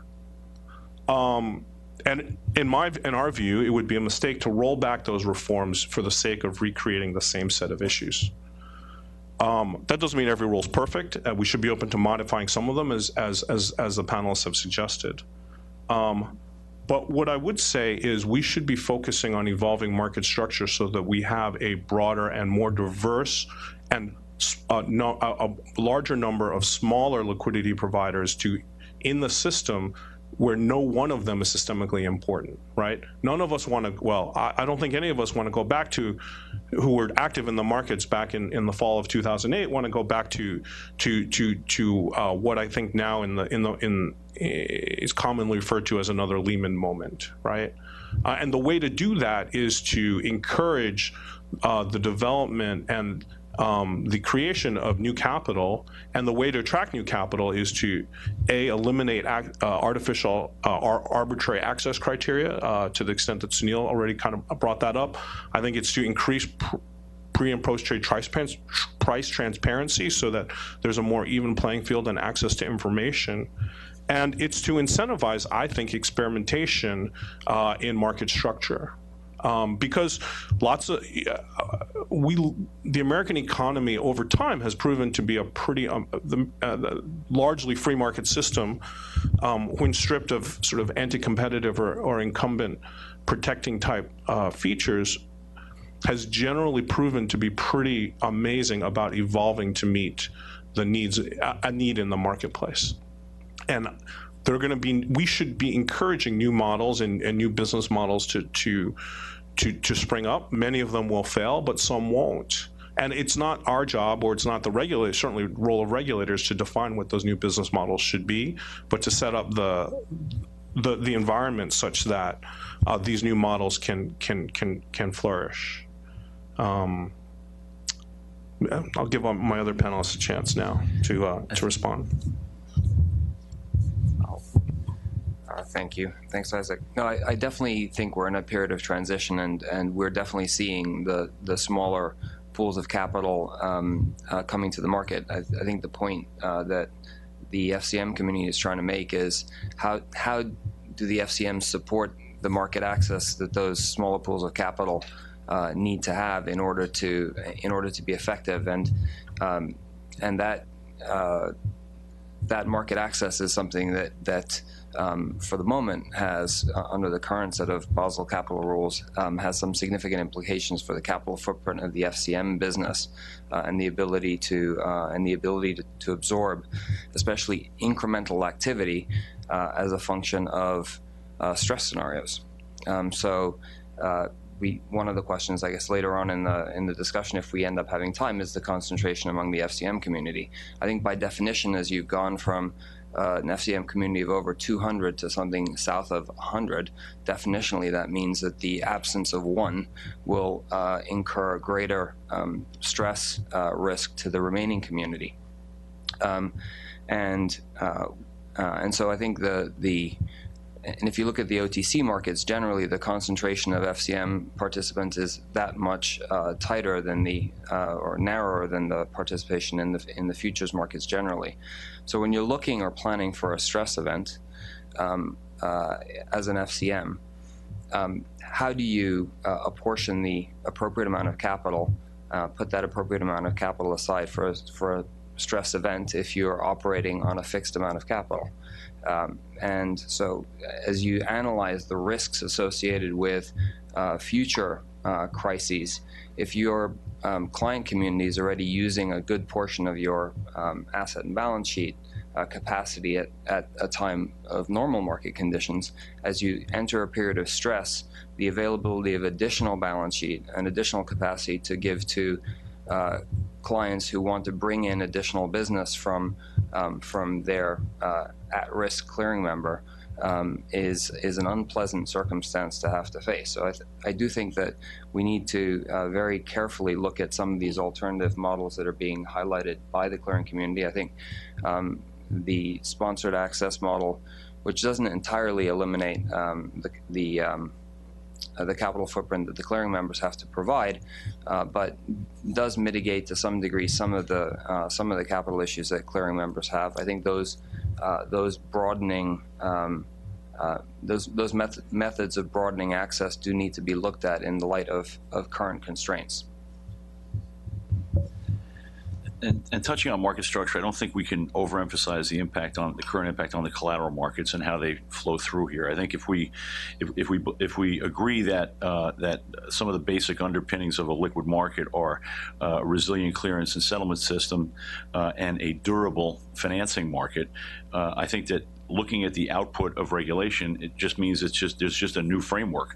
If we think that the LCR and the NSFR, which do incent better asset liability management, although somewhat blunt and could be a bit more granular, are absolutely fundamental to creating that durability and ensuring that there's not an over-reliance on short-term wholesale funding, and you put that together with what the output is, the fact is that under the SLR, these intermediation activities for high-quality collateral are treated very differently, and that's just a fact. And I think that's just what the industry, I think, needs to think about is how do you address that particular item, particularly when we think about the need for high quality collateral. The requirements for that are going up while the intermediation capacity is going down.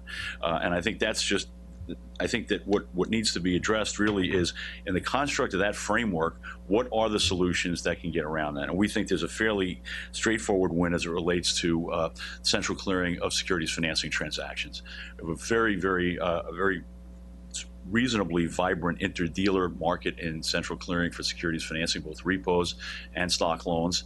But the remainder of we don't really have an active participation from the buy side, and that's been for a lot of reasons. That's particularly the sell side and the buy side have failed to find middle ground on how to actually get into those settings. But that actually could create reasonable capacity in the current framework, where through the benefits of netting, there would be some opportunity to replace some of the capacity that's being taken out of the system. The fact is that at the current price levels, the intermediation of high quality collateral doesn't meet anyone's cost of capital. That's just a fact. But there are ways to actually recreate that capacity through things that actually are generally accepted as really good practices, which is to get this activity into central clearing, free up that capacity, and be able to intermediate what I think where the demand is coming from, which is going to be continued demand for high quality collateral as it relates to the changes in money market regulation, as it relates to the demand that's going to come from the posting of collateral on uncleared margins. So there's increased demand. There's just a reality of a reduction in capacity, but there are things that are actually in the realm of the possible, and there's some things well underway that could actually begin to free up some of that capacity. But I think when you take that through, that capacity in the clearance, settlement, financing markets could have very positive and profound impacts on this discussion around liquidity as it relates to the assets and the derivatives around them. Thank you. Emily? Hi, thank you. A couple of things around just thinking about liquidity holistically, and the way I would kind of think about it, and maybe this is very simplistic of it, the first part of our conversation was very much around an ability to get a trade done at a specific price and market liquidity from that perspective.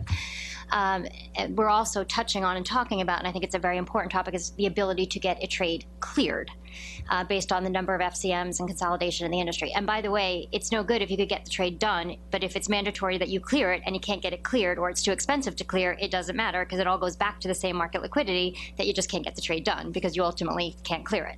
So it's very interconnected.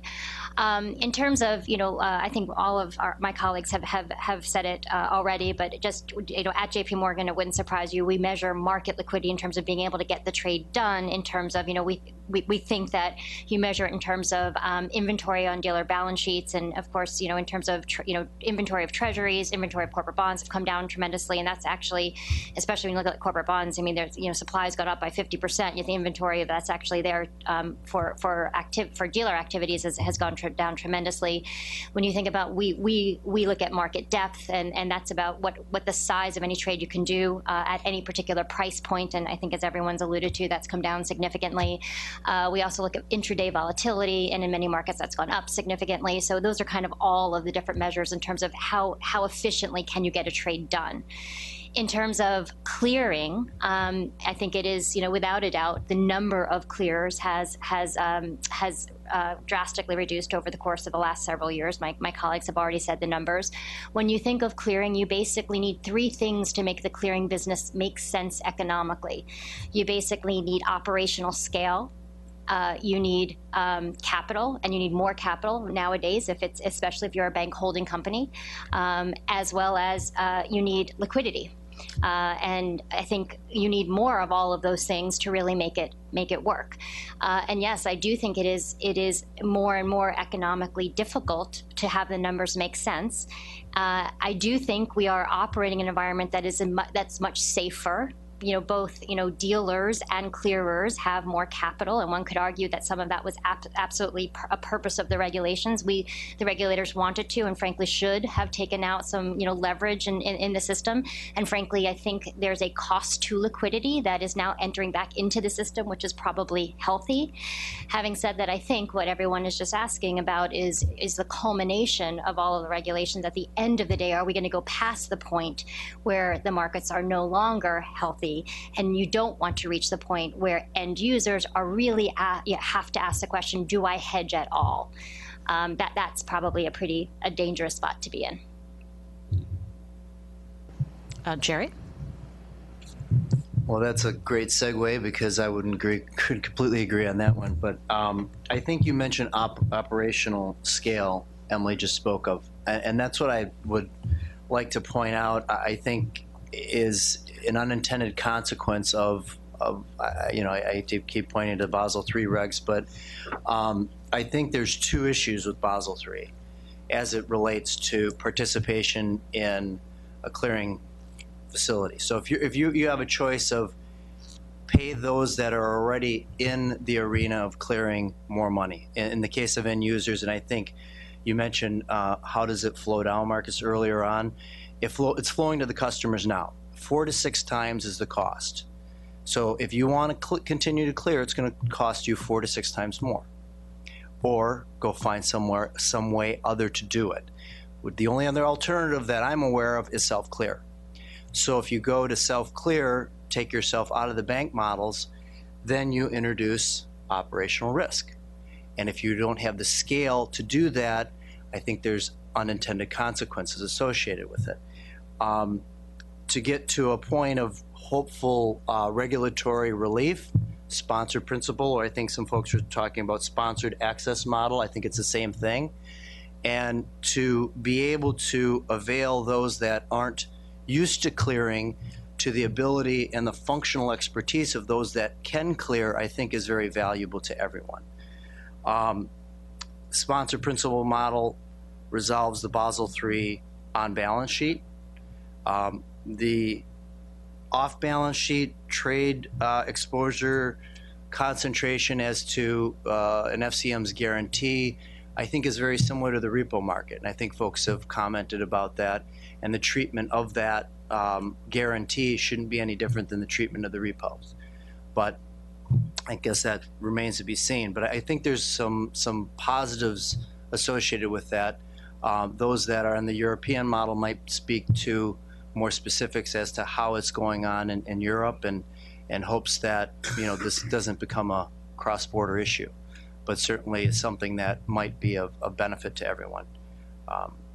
Just one other comment, Commissioner Weegan mentioned about, you know, size and the ability to get off trades. I think the same is true in the energy and ag markets as well.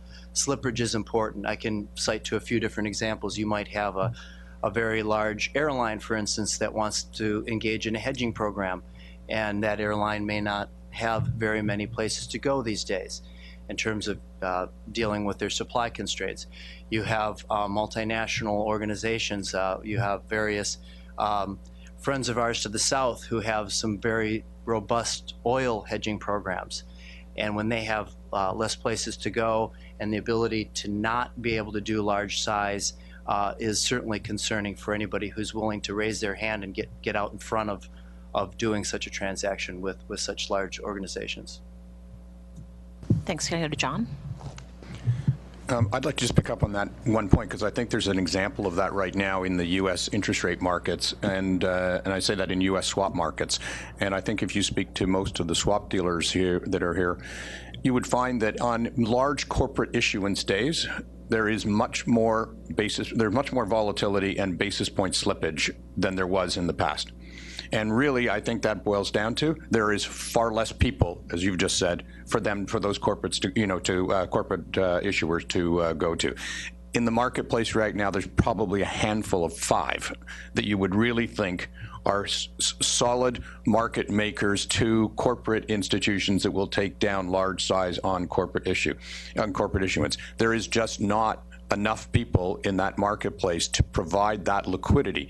And while I do believe that the Getcos and the Virtues and the Citadels have done an incredible job with their organizations since coming back, it's pretty hard to replace a balance sheet of the size of some of these banks. I would also just make a comment that I thought Isaac was very right, that liquidity, you know, is not a God-given right. And quite honestly, I would think that for a period of time in the corporate bond market, asset managers had almost too much liquidity. It was too good for too long. It's now going to be more difficult, for sure. But the more market makers you have, you just because you're a market maker, if if there's a light at the end of the tunnel, it could be a train. You don't just stand there and let it hit you. You get out of the way.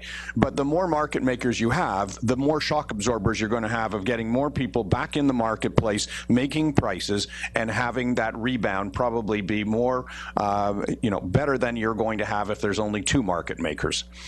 And only the last point I would like to ask ask Andrew, and maybe you could tell me this because I know you're a lot smarter than I am afterwards, that even if we have the data and even if we can measure liquidity, and I don't argue with you that I'm sure the MIT graduates can measure liquidity, what I would like to understand from you, and we can talk about it later, is how relevant that measurement is. If it is changing all the time, every second of the day, the temperature outside today is immaterial if it changes by 50 degrees every couple of minutes. So I'm not suggesting that if we have the data that it can't be measured. I guess I would question is it relevant at any given time? And if you put on a trade with a measure of liquidity equaling X, when you get out of that trade, if it is 10 times X, you've got a different consequence to your position. Andrew, did you want to respond briefly, or? Sure. So I guess the point is well taken that if liquidity changes randomly, unpredictably, and erratically, it's going to be very hard to make use of it. But actually, to respond to the question that's before the panel now, what I think a lot of buy-side firms are doing, and certainly what we at Alpha Simplex, my other hat at this asset management company, are doing, is we are being much more proactive about measuring liquidity and developing algorithms to be able to trade around these air pockets of illiquidity. So I think the answer is you can measure it. You may not be able to get the perfect measure, but you don't want the perfect to be the enemy of the good. You can actually measure pretty reasonable measures of liquidity. And now what you have to do is to be able to navigate around these rocky shoals. It's become more difficult. And I agree with you and Isaac that liquidity is not a God-given right, and that there are economic incentives for providing liquidity and for withdrawing liquidity. But there is one aspect of liquidity that is a public good, and that is financial stability. Financial stability is clearly a public good, and liquidity is absolutely central to financial stability. So while we may not be able to say, do we have too much or too little liquidity, and maybe that the lack of liquidity or the lower liquidity is a feature, not a bug, nevertheless, the fact that the ecosystem has changed in terms of who provides liquidity, how they provide it, and how quickly it can be withdrawn, those are all issues that speak directly to financial stability, and that is something that's in the purview of the CFTC. Thank you. Maybe I can go to Anat. I agreed all the way until liquidity is essential to financial stability. That I think I don't follow quite. You can have appropriate amount of liquidity at appropriate prices, and financial stability is about something else. It's about the fragility of the system, the ability of the system to provide credit to the economy and appropriate services to everybody at appropriate prices. And I don't see liquidity per se as a thing. You know, we want to be able to trade at, you know, not having too much differences of information that scare people and all of that. We want to have intermediation be priced appropriately, and people trading if they need to, and even if they don't trade, prices can change without trade, and there's different kinds of things going on here. So I'm not quite sure I see the connections. Marcus? The way I would put it is that a liquidity failure, a sudden dramatic liquidity failure, is characteristic of a financial crisis or disruption in financial stability. But that does not at all mean that higher levels of liquidity in normal times are beneficial to financial stability or even related to financial stability. They may have a negative effect on financial stability by kind of setting the table for a liquidity failure by overextended market participants in a crisis period. Thank you. Sunil? Thank you. I have two things to respond to. One is, you know, I think we are talking about outcomes when we talk about liquidity, whether it's very liquid markets or gaps at liquidity, they are just outcomes.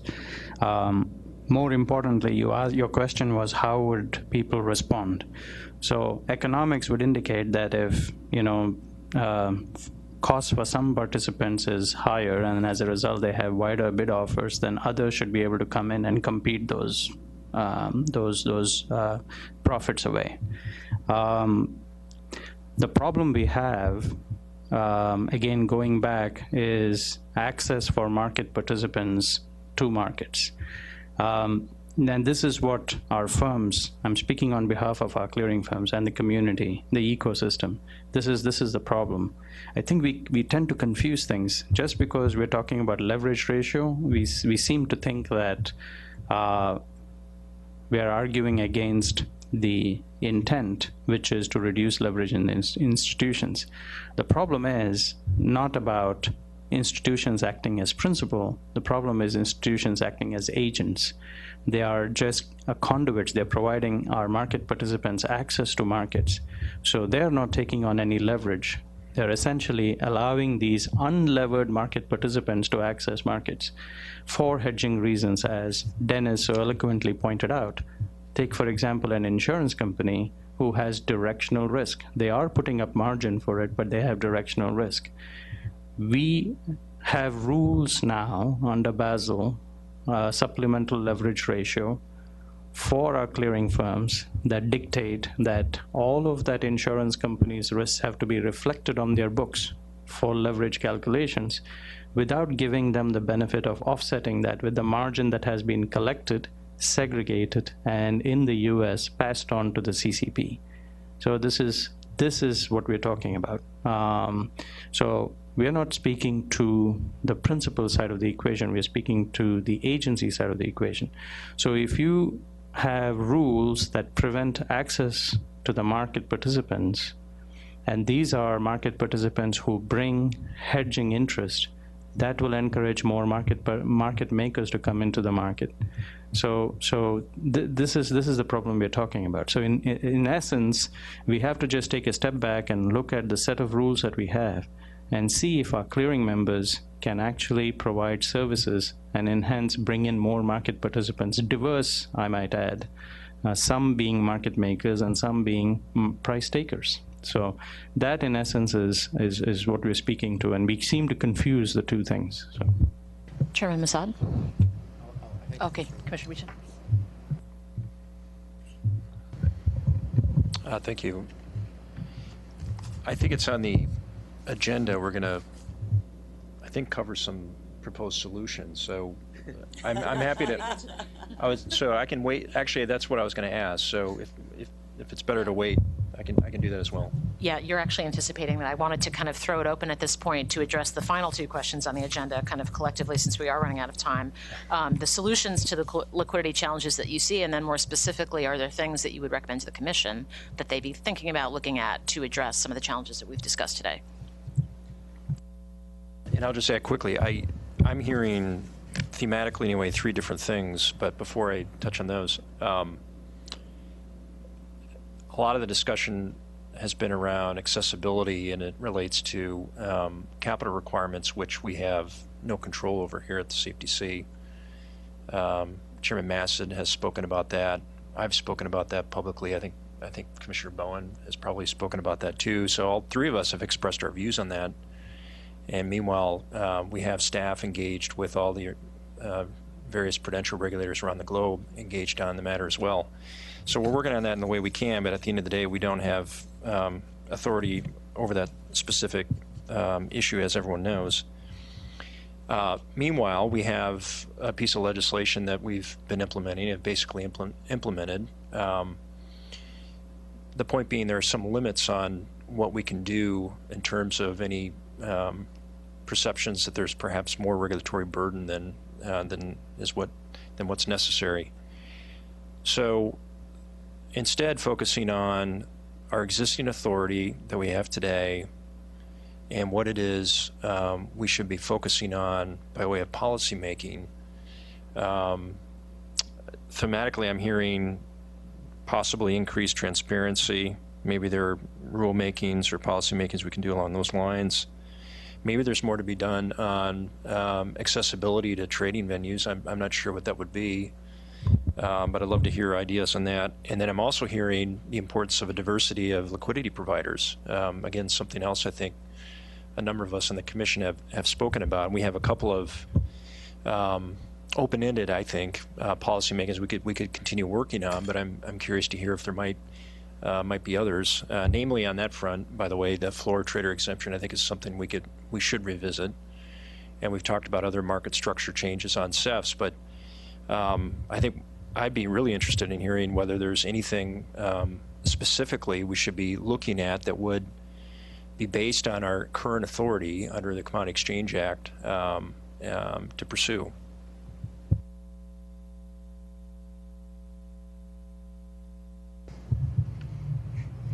Well, first of all, let me echo Commissioner Weejan's comments, and I think we probably need a whole nother program to go into the solutions. But I did just want to make a couple of general comments and reactions. First and foremost, just thanks to everyone for this very informed, intelligent discussion. We touched on quite a few topics, many of which could be explored for hours. At the same time, I am reminded, perhaps just to remember the context here, and as Marcus reminded us earlier, liquidity is a pretty esoteric discussion for most Americans. On the other hand, they experienced their own liquidity event in 2008 and thereafter when they couldn't sell their houses. Many, of course, would experience what you all refer to as solvency events, meaning they were unemployed or they were foreclosed upon. So, you know, we did make a decision, not only as a country, but as a world. The G20 made a decision to implement some reforms to prevent or at least minimize the risk of a financial crisis like this happening again. And so, you know, we are now, I think, engaged in a process of looking at how all that's working, trying to calibrate it. And as Commissioner Wiegand noted, some of us have noted things like the SLR, where, you know, I support very much what the bank regulators are trying to do in terms of having a backstop, if you will, to risk weightings, but we do want to make sure we try to balance that objective with the objective of clearing. We're trying to make adjustments to address end user concerns. If you followed what I've said about the whole CCP equivalence discussion with Europe, you'll know that I'm trying to get to that place without increasing costs there. I also support very much all of these things being explored in a data-driven way. I think that's critical to try to get beyond some of the buzzwords and really get into what the data suggests, and I appreciate the suggestions for the various things we should do. I am, of course, very conscious of our limited resources. Keep in mind, for example, that this crisis that is the backdrop of all this, or in that crisis, rather, we spent an amount to rescue one firm, AIG, that would have funded this agency's budget for 700 years. So, you know, we have to kind of keep the perspective here. But on FCMs, which was mentioned, it's a very important topic. At the same time, as I've looked at the data there, this trend of decline has been happening for many, many years, well prior to the crisis. If you look more deeply at those numbers, you will see that many of the firms that have disappeared didn't even hold customer money. The decline among firms that have held customer money was actually quite smaller. The concentration among firms at the top 20 has remained essentially the same over 10 years. It's about 91% of all customer money. Now, granted, customer funds have gone up. The increase among the top 10, there has been an increase among the top 10 firms in terms of what they hold. But it's a more complicated picture, I think, and it also has to do with changes in business models, a low interest rate environment, changes in their profitability for various reasons, customer preferences, perhaps, as to what kind of firms they want to deal with. So there's lots of factors. And similarly, I think it's important that we keep in mind there's other market structure factors that Isaac and Gerald and others have mentioned that are affecting these markets. I'm appreciated John Nixon's analogy of a hockey game where we've removed one or two players on each side so it's gotten faster. I also think, you know, the growth in automated algorithmic trading is sort of like we were playing hockey on, you know, the driveway in our sneakers, and now we've really moved to the ice. It's a faster game because of other things as well. So my point is simply that all these issues deserve exploration. We do want to try to calibrate these various policy objectives. It's important that we do it in a data-driven way, and I look forward to all of your help in doing that in the days ahead. So I think we've run out of time. Let me just turn it back. Yeah. Sure. I think they'd be interested if our panelists have any ideas on suggestions for further action. We'd be interested in hearing those.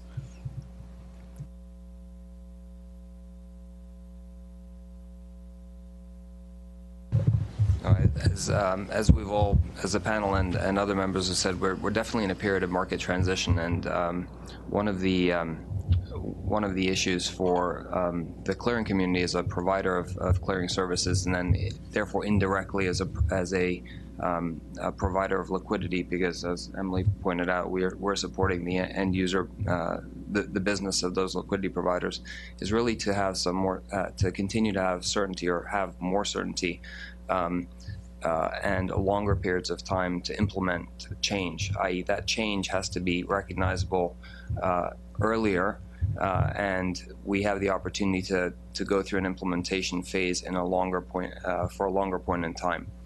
So we're going through, as we've mentioned, the leverage capital issues for the clearing community as agency providers as having significant consequences down the road to our ability to continue to provide the service with the amount of scale that we've done in the past. And I think that necessitates other initiatives taking a longer horizon or having a longer horizon for implementation. Therefore, we can create some more certainty around the ability to provide those services.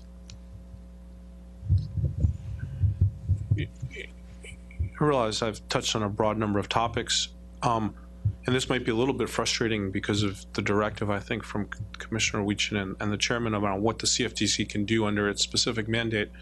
But as I sit here and I reflect on what everyone said, I'm struck by the interconnectedness across not just the futures markets with and cleared OTC derivatives markets with the underlying asset classes, and frankly, in my mind, the need for the coordination and, you know, maybe across the regulators that oversee all those markets. It's very difficult, again, like to go back to what I started, to talk about liquidity in Treasury or Eurodollar futures or even cleared swaps and not talk about uncleared swaps or not talk about the Treasury market.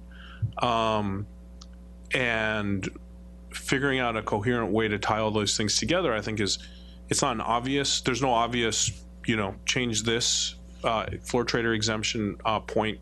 And there are certainly tweaks around there, but I think the bigger picture is to really address the liquidity issue. I do think we need a coherent regulatory approach across all the markets, and ignoring the interconnectedness is only going to lead to an incomplete solution. Our two areas of great focus around this have been OTC client clearing. I think it's been touched on a number of times about the principal versus agent view and that from a regulatory perspective. And I think the other part really, again, is on these financing markets and SFTs and their impact as it relates to the overall discussion. And I think that becomes really an industry takeaway to look at what are the things that can be done with the current within the current framework that can actually serve to create some new capacity, knowing that there's, you know, a big call for high quality collateral and generally a reduction in capacity. So I think the takeaway there is, has the industry pushed hard enough on central clearing of SFTs? I think that's a takeaway. And I think on the principal agent discussion, I think clearly that's been touched on here, and we think that's very important as well. At this point, I'd like to talk to Commissioner Bowen to make some closing remarks. Yes, I just want to thank everyone for attending today's meeting, and particularly the chairman and Commissioner Wiegand for your great questions. We tackled really two important issues today, cybersecurity and liquidity, and obviously we didn't solve every issue, but I wanted to thank Andrew for moderating the first panel with David Evans, where he presented the Bank of England CBEST program. That discussion, I think, gave us some food for thought in terms of what we could look at in terms of our own market regulations. Susan, thank you so much for moderating this panel and our guest speakers today, Isaac, Pierce, and Thomas. I think we learned a few things. Liquidity is conditional but can be measured. Liquidity and capacity are sisters. Liquidity is in the eye of the beholder, but not a God-given right. And finally, we need innovation, and we need to encourage new business models, and definitely we need coordination across regulators. So thank you so much, everyone. The meeting is adjourned. Thank you for coming.